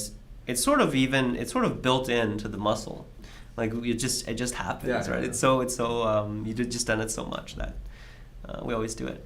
Did you have pro training that they kind of told you that thing, or this is something you just developed? I did not. Okay. I've actually never had a pro teacher before. So I had an amateur teacher, and then since I moved to Canada, I was in a very small town, and nobody played Go, so I kind of had to study by myself. And actually, it was much later when I learned these sort of ways to improve, and they're really helpful. They allowed me to play at an even higher level than in serious play. What was the big switch for you? What was that thing that took you from a strong player to pro level? Or I'm sure it was accumulation of things over the time, but if what was that kind of like aha moment? this for skill wise, it's definitely there was one point when I was in college, I was playing a lot of Go. I probably shouldn't have, but I did, and I'm sure that happens to a lot of you guys, right? I remember I know there's a big group at Brown who played Go, and there was a moment where I did a lot of reading and I did a lot of problems, but there was the one point where when I did a few problems and I realized that I could completely read a variation to the very end and be 100% certain this was the result. Gotcha. That was a big moment, and then I got to the habit of doing that, and I realized this was actually a no-brainer. This is a common thing that a lot of other pros did, and I was like, okay, wow, this actually gave me a very big advantage against players who didn't do that. Yeah. You stopped playing based on vibes and you started playing based on reading. I think it's also like, especially at the single-digit Q level, it's very easy to say, oh, if I don't do this, I'm going to lose, right? As opposed to saying, knowing that it doesn't work. I think a lot of times I'll play, sometimes my students, I'll play them and they'll say, oh, well, if I don't do this, I'm going to lose. And so they play down this cut or this path that they know doesn't work, and they hope their opponent makes a mistake. Right. It seems like what you're saying is like, you're not playing for mistakes, you're just playing for accuracy. Yes. And that's a much better way of playing, I would imagine. I mean, we were talking about psychology, right? And there are situations where you can have very advanced psychological ways, right? And actually in the lecture yesterday, I talked about how Gosegan used a lot of psychology to beat his opponent. He even played, so when he was behind, he would play moves that would kind of lure his opponent to take advantage of the local shape, but then he would have other plans to kind of tanuki, make sacrifices to gain things back in other places. Oh, wow. So yeah, even at the top level, there was a lot of other things that went on. Well, that reminds me of the Hikaru no Go. I assume you've read the manga. Yeah. Where the Hanenbo seals his wants the sealing move because or makes his opponent do the sealing move to give him that psychological edge, right? Yeah, and that's exactly. I love that part, and it's so accurate because like the older pros, they're very good at these kind of things. They just have so much more experience, and it's very intimidating for the younger pro who's challenging to be able to get around that, right? Just focus on the game, right? Yeah. It's such a simple word that's so hard to do when you're sitting down and you're nervous and so much is on the line. You just can't focus. Yeah. Well, I think we also assume the younger players will have the better reading, the sharper mind a little bit, and the older players will just be like, they'll just continue out playing well. And we were talking about this with, I think it was the Chen Wang versus Quan. We were talking about how, Wang was not really losing any points. He was always playing these very solid, almost like textbook moves and slowly gaining that edge, even though maybe there was a little bit more of a dynamic play from his opponent, right? Yep. His moves never really lost him all that much. Yep. So maybe I think we have a few more minutes left. Do you want to take a look at one of the other games? I think we did this one a bit. Yep. Yeah, we can take a look at this one. So, let's do that. Okay, so here is the current position. Okay. So black was able to make quite a lot of territory in the upper left, although white stemmed it, stopped it from going too far and still made quite a lot in the lower side.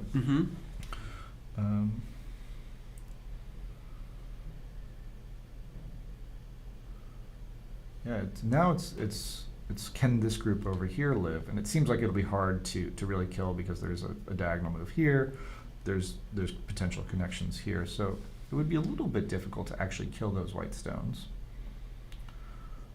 Right. So if you can't kill the white stones, probably the next big part of the board would be something in this area over here. Yeah, I did a quick count while you were doing the analysis, and it seems like black is ahead by a couple of points on the board. Okay. But not counting Komi. Not counting Komi. So we're looking at a pretty close game then. Yeah. With maybe, if it's a couple points, maybe a slight advantage for white then. Slight advantage for white. Yeah. But I didn't count the middle, which is very important here. It does seem like black would get something. Mm-hmm. And if black gets something, black is actually doing well. Yeah, I mean, the first move that kind of comes to my mind to get something is maybe this peep here, Mm-hmm. targeting the cut at E14, and also potentially Yeah, here. yeah, I'm much more greedy. I actually you want want the the whole Hane thing, extend yeah. and then diagonal on the right. This seems to Yeah. work. Yeah, yeah. Oh, although there's a lot of more to it. Because if white can get the cut and push, Mm-hmm. white can threaten the top and maybe make two eyes in the middle. That is a Well, possibility. If you cut, would black not just Atari in Yeah. first? Because I have these Mm, things. mhm. And you have a shortage of liberty issue. Yep. I don't. Oh, you don't. You don't. Okay. Yeah. Well, it's good to check these. Mhm. Okay. So yeah, this does work then. Well, actually, sorry. Does that one work? Because you do it Mm-hmm. block boom. Oh yes, it does. 'Cause- It's an okay. Atari there. Yeah, it's Yeah, Atari, yeah. yeah. Yeah, let's play that up. Yeah, yeah. And then cut here, black captures. Yeah. Yeah. So there's a wedge here, but The this squeeze stone doesn't matter. Yeah. And unfortunately, the group on the top will still be able to live. Yes.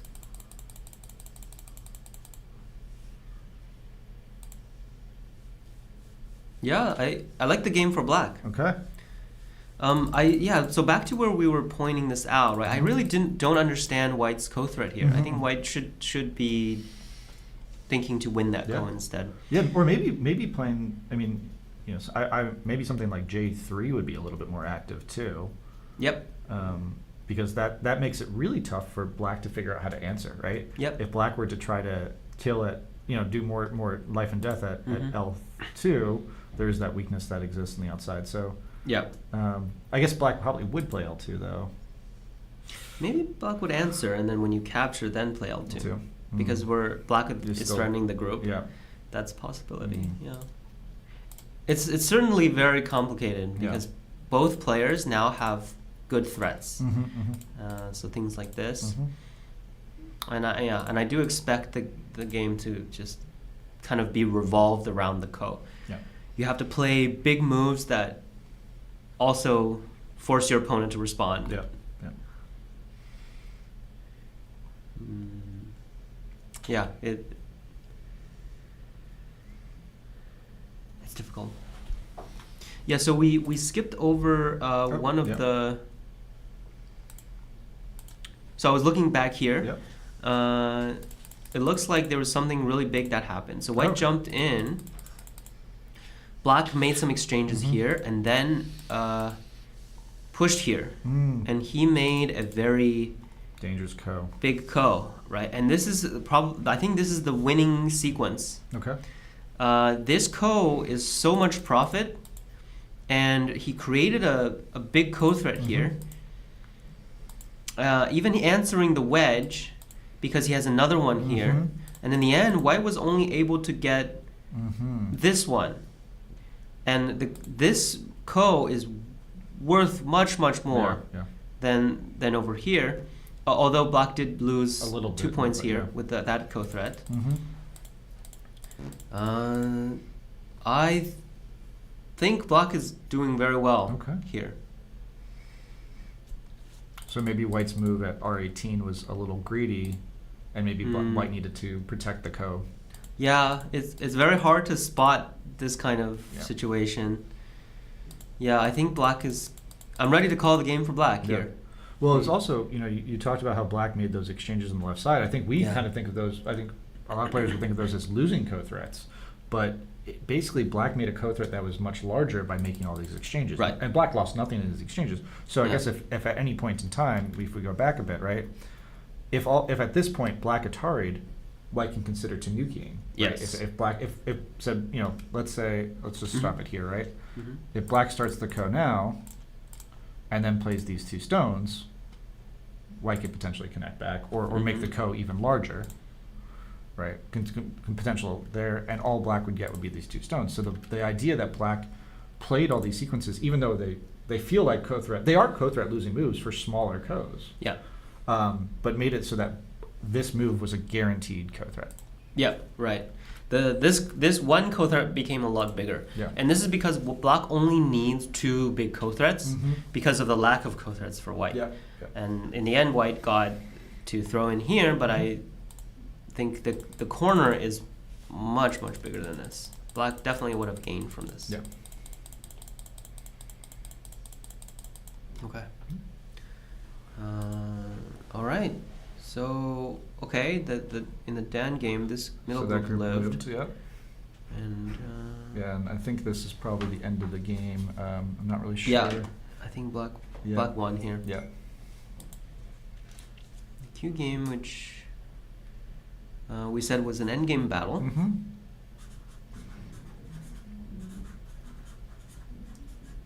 Oh, but black somehow cut these one, off. yeah. How did that happen?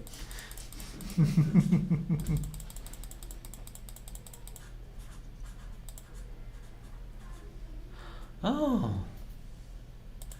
Yeah, this is just a simple reading mistake by white. Yeah. White should have just extended, Yeah. connected in the other way. Yeah. Yeah, if white loses, this is the losing move. Yeah. This is so. It's massive, This is yeah. way too much. Yeah.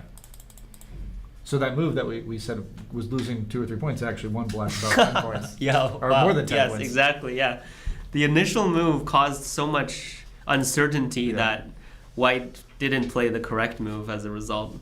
Mhm. Okay.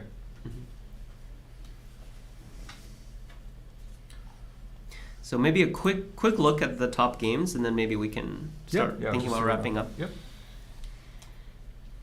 So. How did this happen, Michael? And I don't think you're referring to me, Michael. I think you're referring to Michael Chen in that one. Stop in that comment. Oh wow. To me, it's leaving that upper group right now. You know, it seems so risky. Okay, maybe they're. Yeah, so in the game he extended Mhm. up. I think he was looking for a better way to live than the one that we showed. Because we didn't like having that black Yeah. 18 move. Yeah, yeah. In the corner. Exactly. Okay. Yeah. But that would have been the. I hope I didn't make a simple read. Maybe I made a simple read. Yeah. Okay. So it seems like my move didn't live because there's this. Okay. Yeah. I was a little bit quick in my previous sequence. Okay. Yeah, that was my mistake. Mhm. That was my mistake. So there is no clear way for white to live With the diagonal. with the diagonal. So that's why white played the extension. Yeah. And black jumps here. Mm-hmm.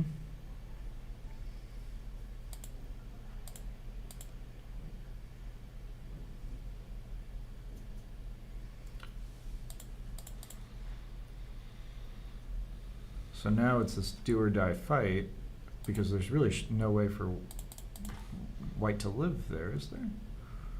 So if white plays this and do this, Oh, there's gonna be a squeeze. there's going to be a ko Yeah. like this. Is this not good? Okay, yeah, I should really be looking a bit more carefully now since previously I played a kind of a careless variation yeah. there. Well, if we do a simple variation, we try to take away the eye.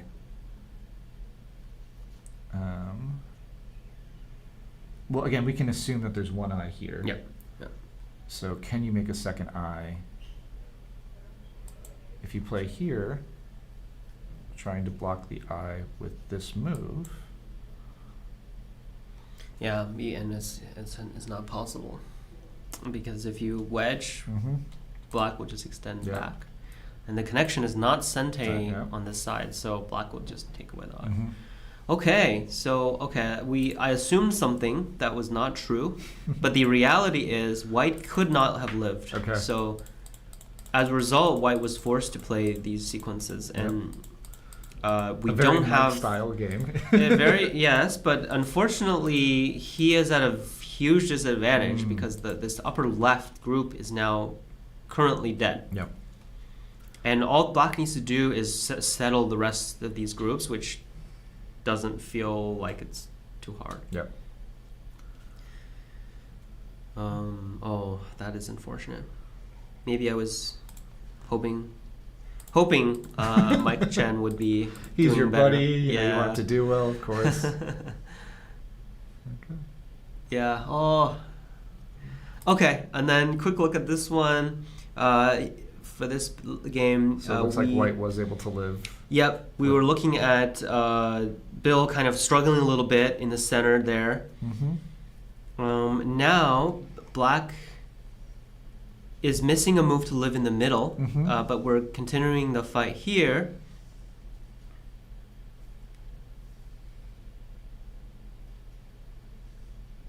Black was able to make quite a lot of profit on the lower side.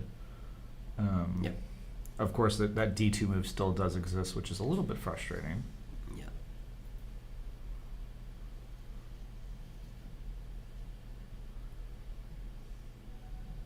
Yeah, I think White can just Very seal. simply. Mm-hmm. Huh, this move.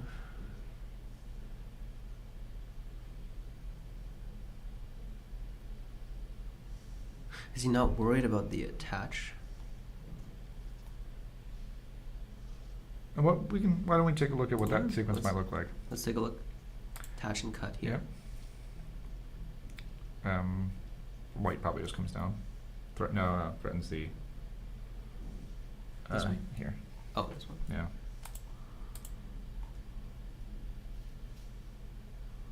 White really wants to capture the stone, Yeah. but if it's not possible, it will be a harder situation. Mm-hmm. Black can always try to threaten. Although, yeah, this is all reading. All reading. Yeah. And I've looked at and I've been looking at so many games that I Yeah. feel like Okay, so I need more sugar. well, this one looks like a. Seems like we're leading to tiebreakers. Yeah, there may be. We still do have the final round, so which will be. Yeah, I'm reluctant to end here because there's so many. Tonight at 7 is the final round.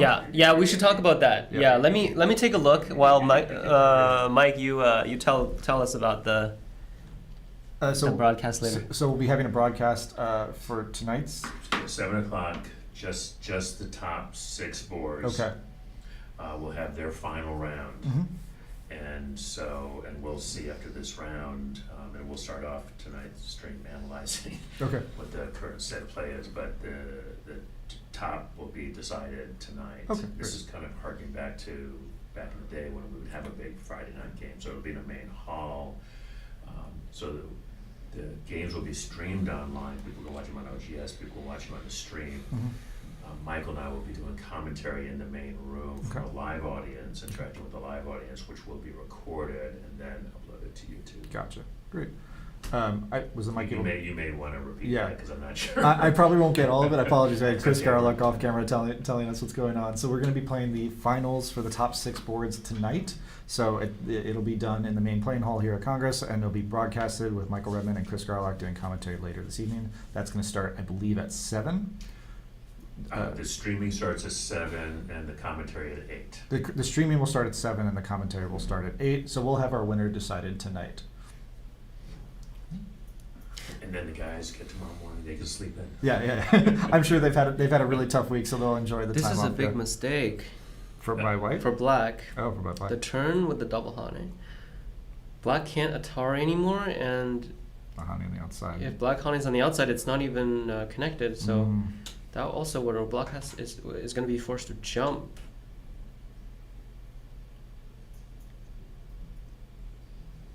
That seems like a big mistake.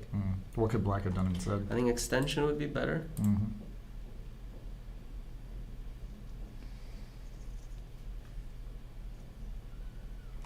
So this happened and Black Mhm. jumped. Black did extend, Mhm. yeah. Or jump, excuse me.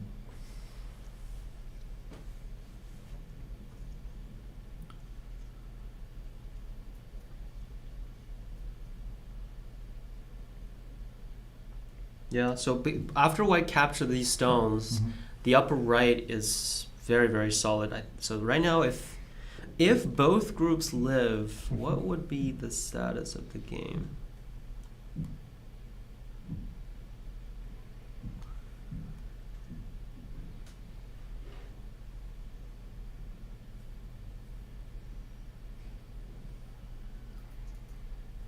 So about 70 for black, without counting the lower left. Yeah.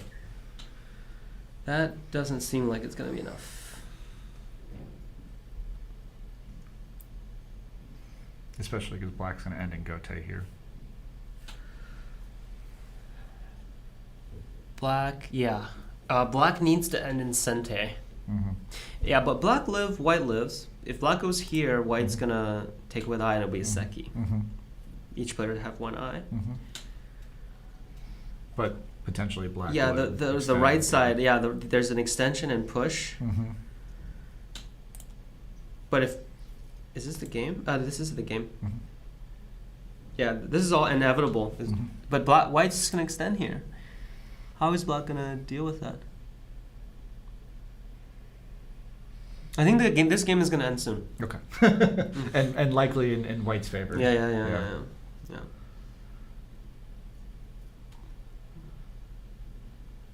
Yeah, this seems very difficult to get a strong counterattack. White would probably peep at P11 to prevent getting any shenanigans and then breaking it apart.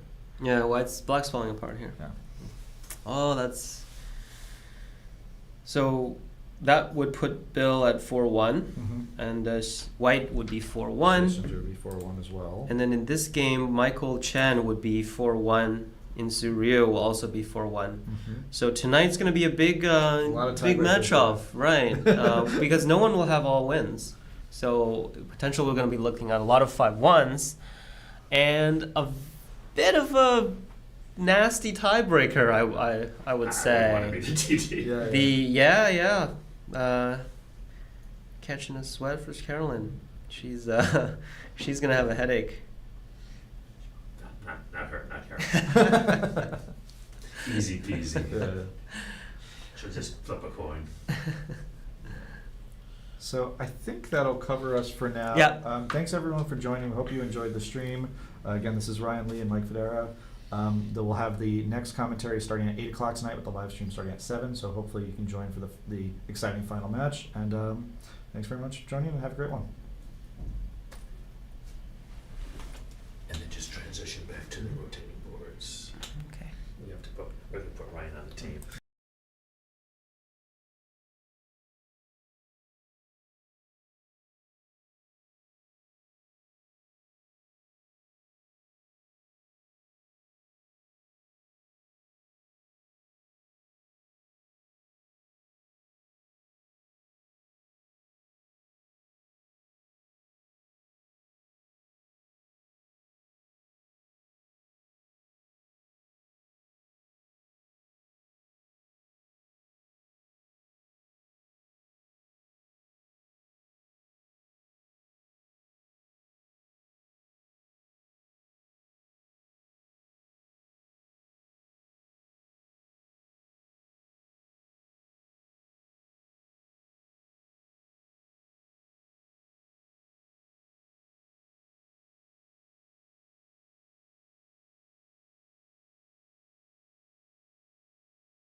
Just do a quick recap. Okay, sorry. Quick recap. So, and we're also working on getting a translator. Yeah.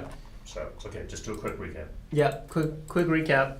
So I have the top board here. Sorry, my fault. I forgot to turn on the mic. I was gonna be on the team, but now I definitely won't make it.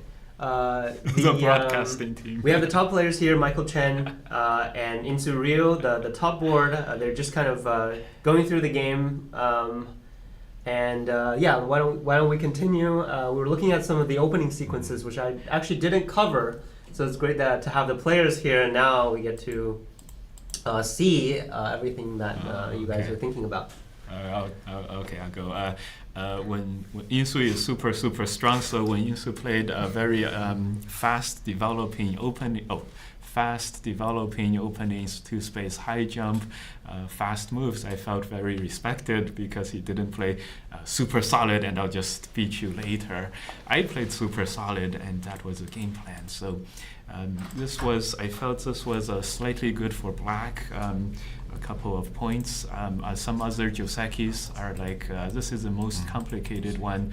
This is probably good for black in this case, even if white can play this Atari, because white is not able to play this move, is no good. Black wins by liberties, just probably black winning by 10 or more points. And there are some other Josekis which go like this is good for white probably, and slightly, and Yinsu said this very complicated, very complicated. So in the game white played here, I felt a little unsatisfied by black having this very strong thickness here. Did not, so therefore white wanted to play very strong here. White, I was worried about this attacking, fighting moves, maybe a little too early. So when black played this attach, this is the first instinct. Was a little bit worried about this sequence. Black is getting all the territory, white is not getting much, and is getting weaknesses. So I was very aware of my weaknesses. So I played even more aggressive. So the idea is that I don't want to, and everything can die as long as not everything dies. Okay, so attach was my idea. The main idea here was, even though this ladder does not work for white, because white has a potential sente move here, this ladder will be okay. We can have strong ladder breakers. That's why Insu played, tried to, keep, try to push white together, and instead of cutting white apart. And so I really wanted to force the that ladder variation. And so here I was, I don't think there was anything too easy. Like this is, I'm sure you thought of this. I thought of this too. It's gonna be something like probably very fair. Cut this cut loses a lot, loses a whole move, but white does capture the 4 stones, so both sides take some damage here. I thought it was maybe even. So when in the game, black Atari is first. And I think we played the same game, and so this is much harder to capture for white now. So with more Aji, if it was even, this would be very good for black. And so I had to fight back against it and not connect the. Maybe this was very surprising, white not connecting here. It was not easy to find very good follow-ups where all the boxes were checked. So in the game we played this, which is normal. The first instinct for white is to cut over here, but surprisingly it was very difficult for white to have a good result in the follow-up fighting. Black is alive and safe in the corner, and black may play here if it's good, or something like this. And not surprisingly, did not feel like this was very good. So did not go for the cut, and instead really wanted to play more efficiently than the connect. And the best way would have been to play here, and the best way to do that would have been to Atari first and then play here. This was the most interesting variation I saw. This one, 4 stones must be good for black. Good for too many stones here. This would have been really interesting. Good thing, luckily, there's no Aji here. White loses a lot. Black also loses a Panuki. What do you think of this, Insu? Good for black. Black good. White. I think white good. White good. Yes. Yeah. I was. Black definitely could have gotten this. So, this was a very, very interesting, crazy variation. So in the game we played here. White is most afraid of something where black ends up Atari here. Luckily, white has no co-threats. White has no co-threats. A cut would have been a great co-threat, but this capture is good. Luckily, black also doesn't have any co-threats, and this Atari fixes the white liberty here, so this becomes a co-threat, which is really, really fun, really fun, interesting. The most interesting would have been to throw in here. Did you? This way, there's still a co-threat, but the white would cut. I did think of this, and if black plays here, white would capture this back. And what do you think of this? I thought this was actually good for black after we saw this here, but this throw in as a co-threat was so far-fetched. I didn't think it was like you were gonna play here, but I was actually afraid of this one. So okay, you were not gonna do that. Okay. So oh no, that's not the game. Atari, yes. I saw this move, and I thought this play was a place where white started to feel a little good locally. Okay. Yeah. I regret this a little, but not really. Yeah, I wasn't sure if I had anything better here. The game plan was to make you kill me, and so and fail in killing me, so I win. But so if I lose, you would have to kill me. So this was what I wanted anyway. So I was gonna play this move, and then definitely this move. I know this is a little dangerous, but I really wanted to do this one.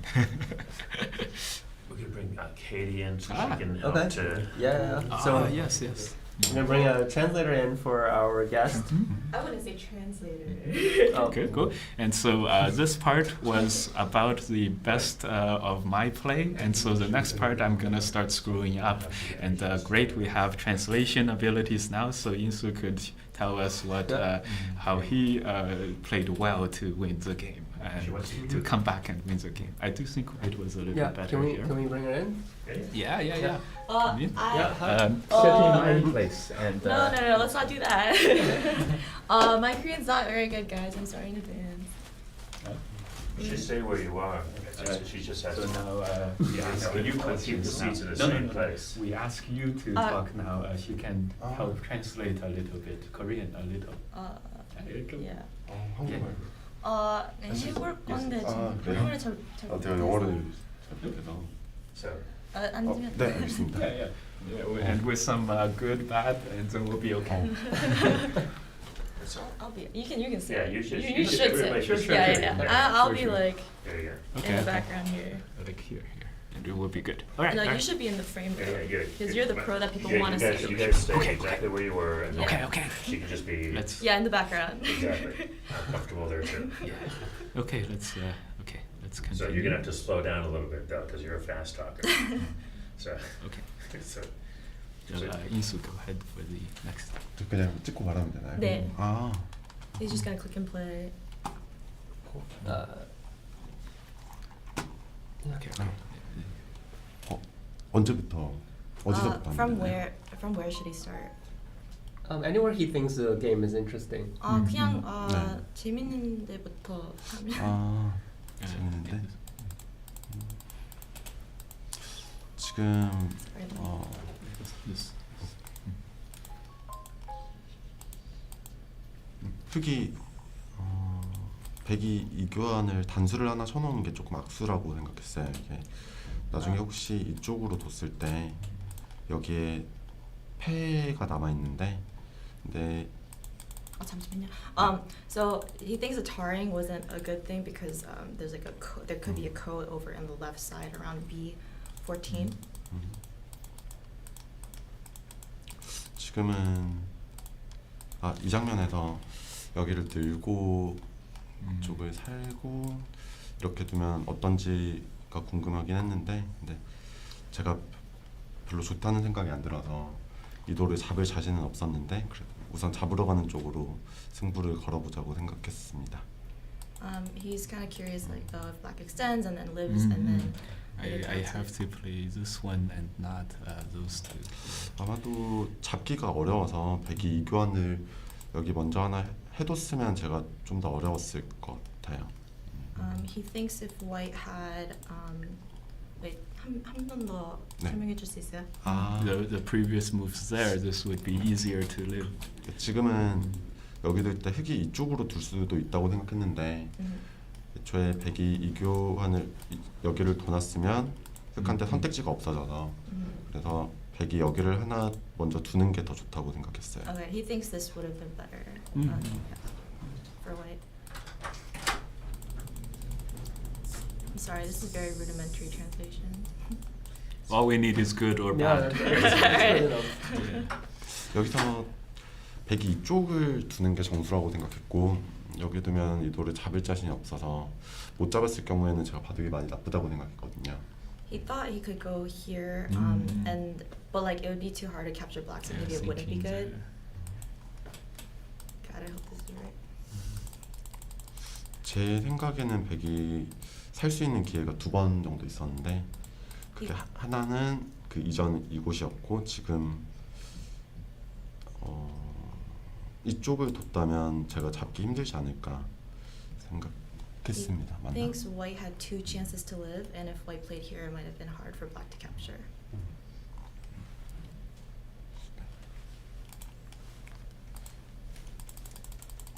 이 장면에서는 지금 제 수익기로는 백이 사는 수가 없어서 바깥에서 탈출을 시도해야 되는데 근데 이 돌이랑 이 돌이 거의 연결이 되어 있기 때문에 지금은 백이 이 돌을 살리기가 어렵고 거의 측이 많이 좀 승기를 잡았다. 네, 거의 끝났다라고 생각했어요. 지금은. Sorry, 한 번 더 설명할 수 있어요? 그러니까 지금은 여기서 백이 안내서 살 수 없기 때문에 밖에서 살려야 되는데 Okay, white can't live in there, so he has to live outside. But 흑돌이 너무 튼튼해서 지금은 승부가 결정이 났다라고 생각했습니다. okay, but black is too strong on the outside, Yeah, so thinking, he thinks like victory is. maybe. 이쪽을 여기 두면 여기를 두고 Yeah, 여기를 yeah. 둬서 이쪽을 둘 때 그냥 받으면 어차피 여기가 지금 선수가 안 돼서 이쪽으로 뒀을 때 백이 사는 수가 없어요. There's no center there Yeah. when white lives.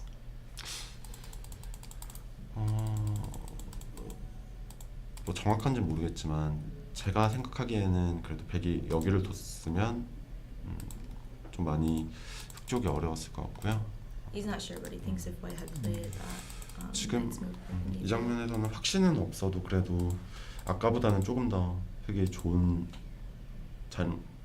찬스가 만들어졌다고 생각했어요. and here black probably has more chances. He thinks.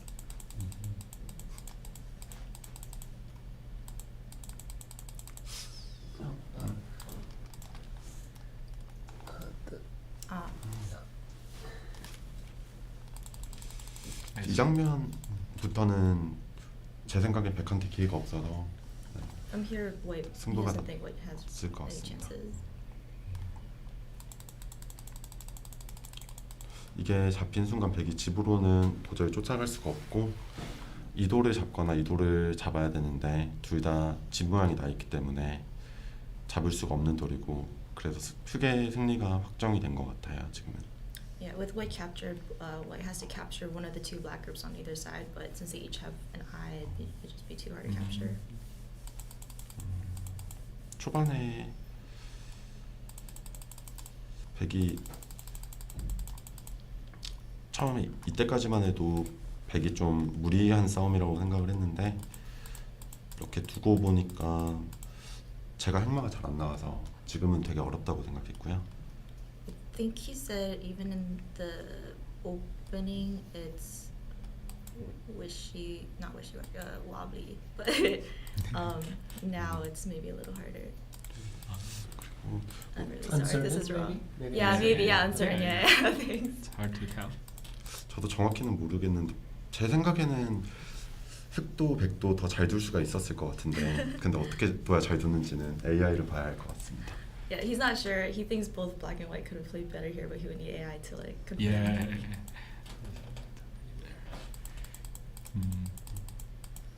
혹시 이때 어떻게 생각했는지. 네. He's wondering like what you were thinking at this point, or like how you felt at this point. Yeah. The plan was to get you to attack me, lose the territory, and then I would win because I have a lot. So it was going pretty. Like I felt like the plan was going well, and but of course, I was obviously in the game. I was not able to find a way to win this, to get this. Probably having this would have been more likely to work, but at this point I was still very happy to let it get a little more dead than more likely to be killed, because that way it makes you going for a variation like this less likely. The more likely I am to die, the less likely you are to do this the slow game. Wait, sorry. Yeah. So if white lived here, so he mentioned there were two chances for white to live. Yeah. Right? If She has to translate what he Oh, just yeah. Wait, said. sorry, but can we Yeah. repeat what he said? Mm. oh yeah, Yeah. If I did do this kind of stuff and it was very likely to survive, I don't think you would have gone for the kill. Maybe like this. I think you are more likely to go for the slow gameplay. I don't think. I think we understand. You're very slow and fight it out. Fight it out later. And even if I was a little better, I was not confident in doing this kind of thing in this long game. I really wanted to. So I was not worried about being close to getting killed. So I wanted you to go attack and kill me. I know you did not want to depend on killing me to win. So I felt like it was interesting. Yeah. This. Wait, sorry. So you wanted him to attack you, because you were confident you could live, and then. Not confident I could live. You wanted him to attack you and. 50-50 then. 50-50, and Yeah, I then was just happy fight with- it out and. Yeah. Yes. Something like 그냥 that. Yeah. I think we understood. I think pretty good. But, yeah, he wanted to be attacked Yeah. because then it would be too busy to do the other plan. I think that's what he said. Wow, I'm so much better. Maybe. so he wanted to attack because that's like the sort of game where he thought he would have a higher chance. Because, yeah. But if we played the slow game, then he would feel that Michael would have a harder time. Okay, sorry. I'm just trying to figure out how to translate it. I think. Yeah. 백이 흑이 공격 공격하는 걸 좋아. 네. Sorry. 네. 이해했어요. Okay. He said he understood. Yeah, I think we're pretty. I think we're. Yeah, I was pretty wondering good. if white lives, how did he feel about the game? 백이 살아 있었으면 네. 누가 어떻게 생각해요? 그러면 엄청 많이 나쁠 것 같아요. 여기. Then that'd be very bad. Hmm. 흑한테서요? 네, 흑이 많이 Very 나빠요. bad for black. 제 생각엔 50-50.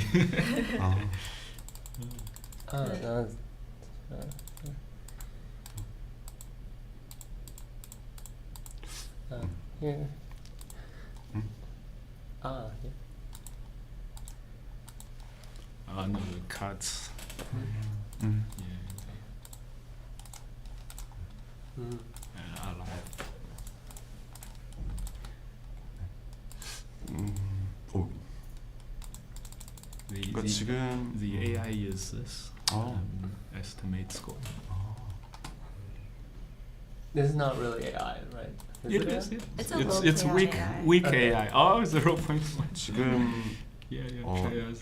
지금도 제가 나쁘다고 생각했는데 만약에 흑암태요? 흙이 네. 나쁘다고 생각했어요. 만약 네. 이렇게 진행이 되었다면 제가 많이 나쁠 것 같아요. Okay, he said at this point, if Black played like this, he did not feel good. Yeah. Ah, it's very close. It's zeros. Okay. Okay.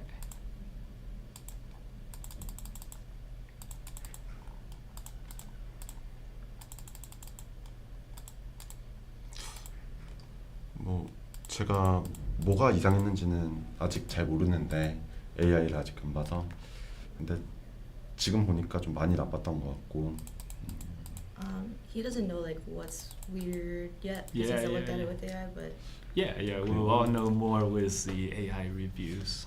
제- So I was never that good. 제 생각이 뭐 틀렸겠지만 AI 아마 그러니까 저는 100이 지금 한 번이랑 그리고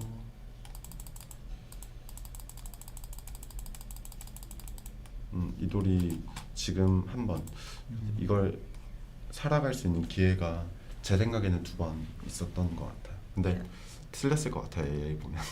he thinks there are what 2 chances for it to live, but he Yeah, thinks yeah, once he yeah. looks at it with AI, he'll be wrong. Black. Oh, Yeah, that looks black is right. better. Yeah. 형편없네요. 그래서. Really interesting. Yeah. 네. So, All right. Yeah. Thanks so much for coming in and for translating. Yeah, we're really. I'm sure everyone's very excited to hear your thoughts, and I was also very wrong in my analysis. And multiple points thinking white is alive or dead. So it's good. Very reassuring to hear that. All right. Sure, Ryan, folks, at 7 o'clock tonight. Yeah, so reminder Number to 6. join in here at 7 o'clock because we'll have Michael Redmond live commentary on the final game in the Open. We'll see you then. Thank you. Yeah. 그러면 Thank you all. If we're done, right? Yes. 네.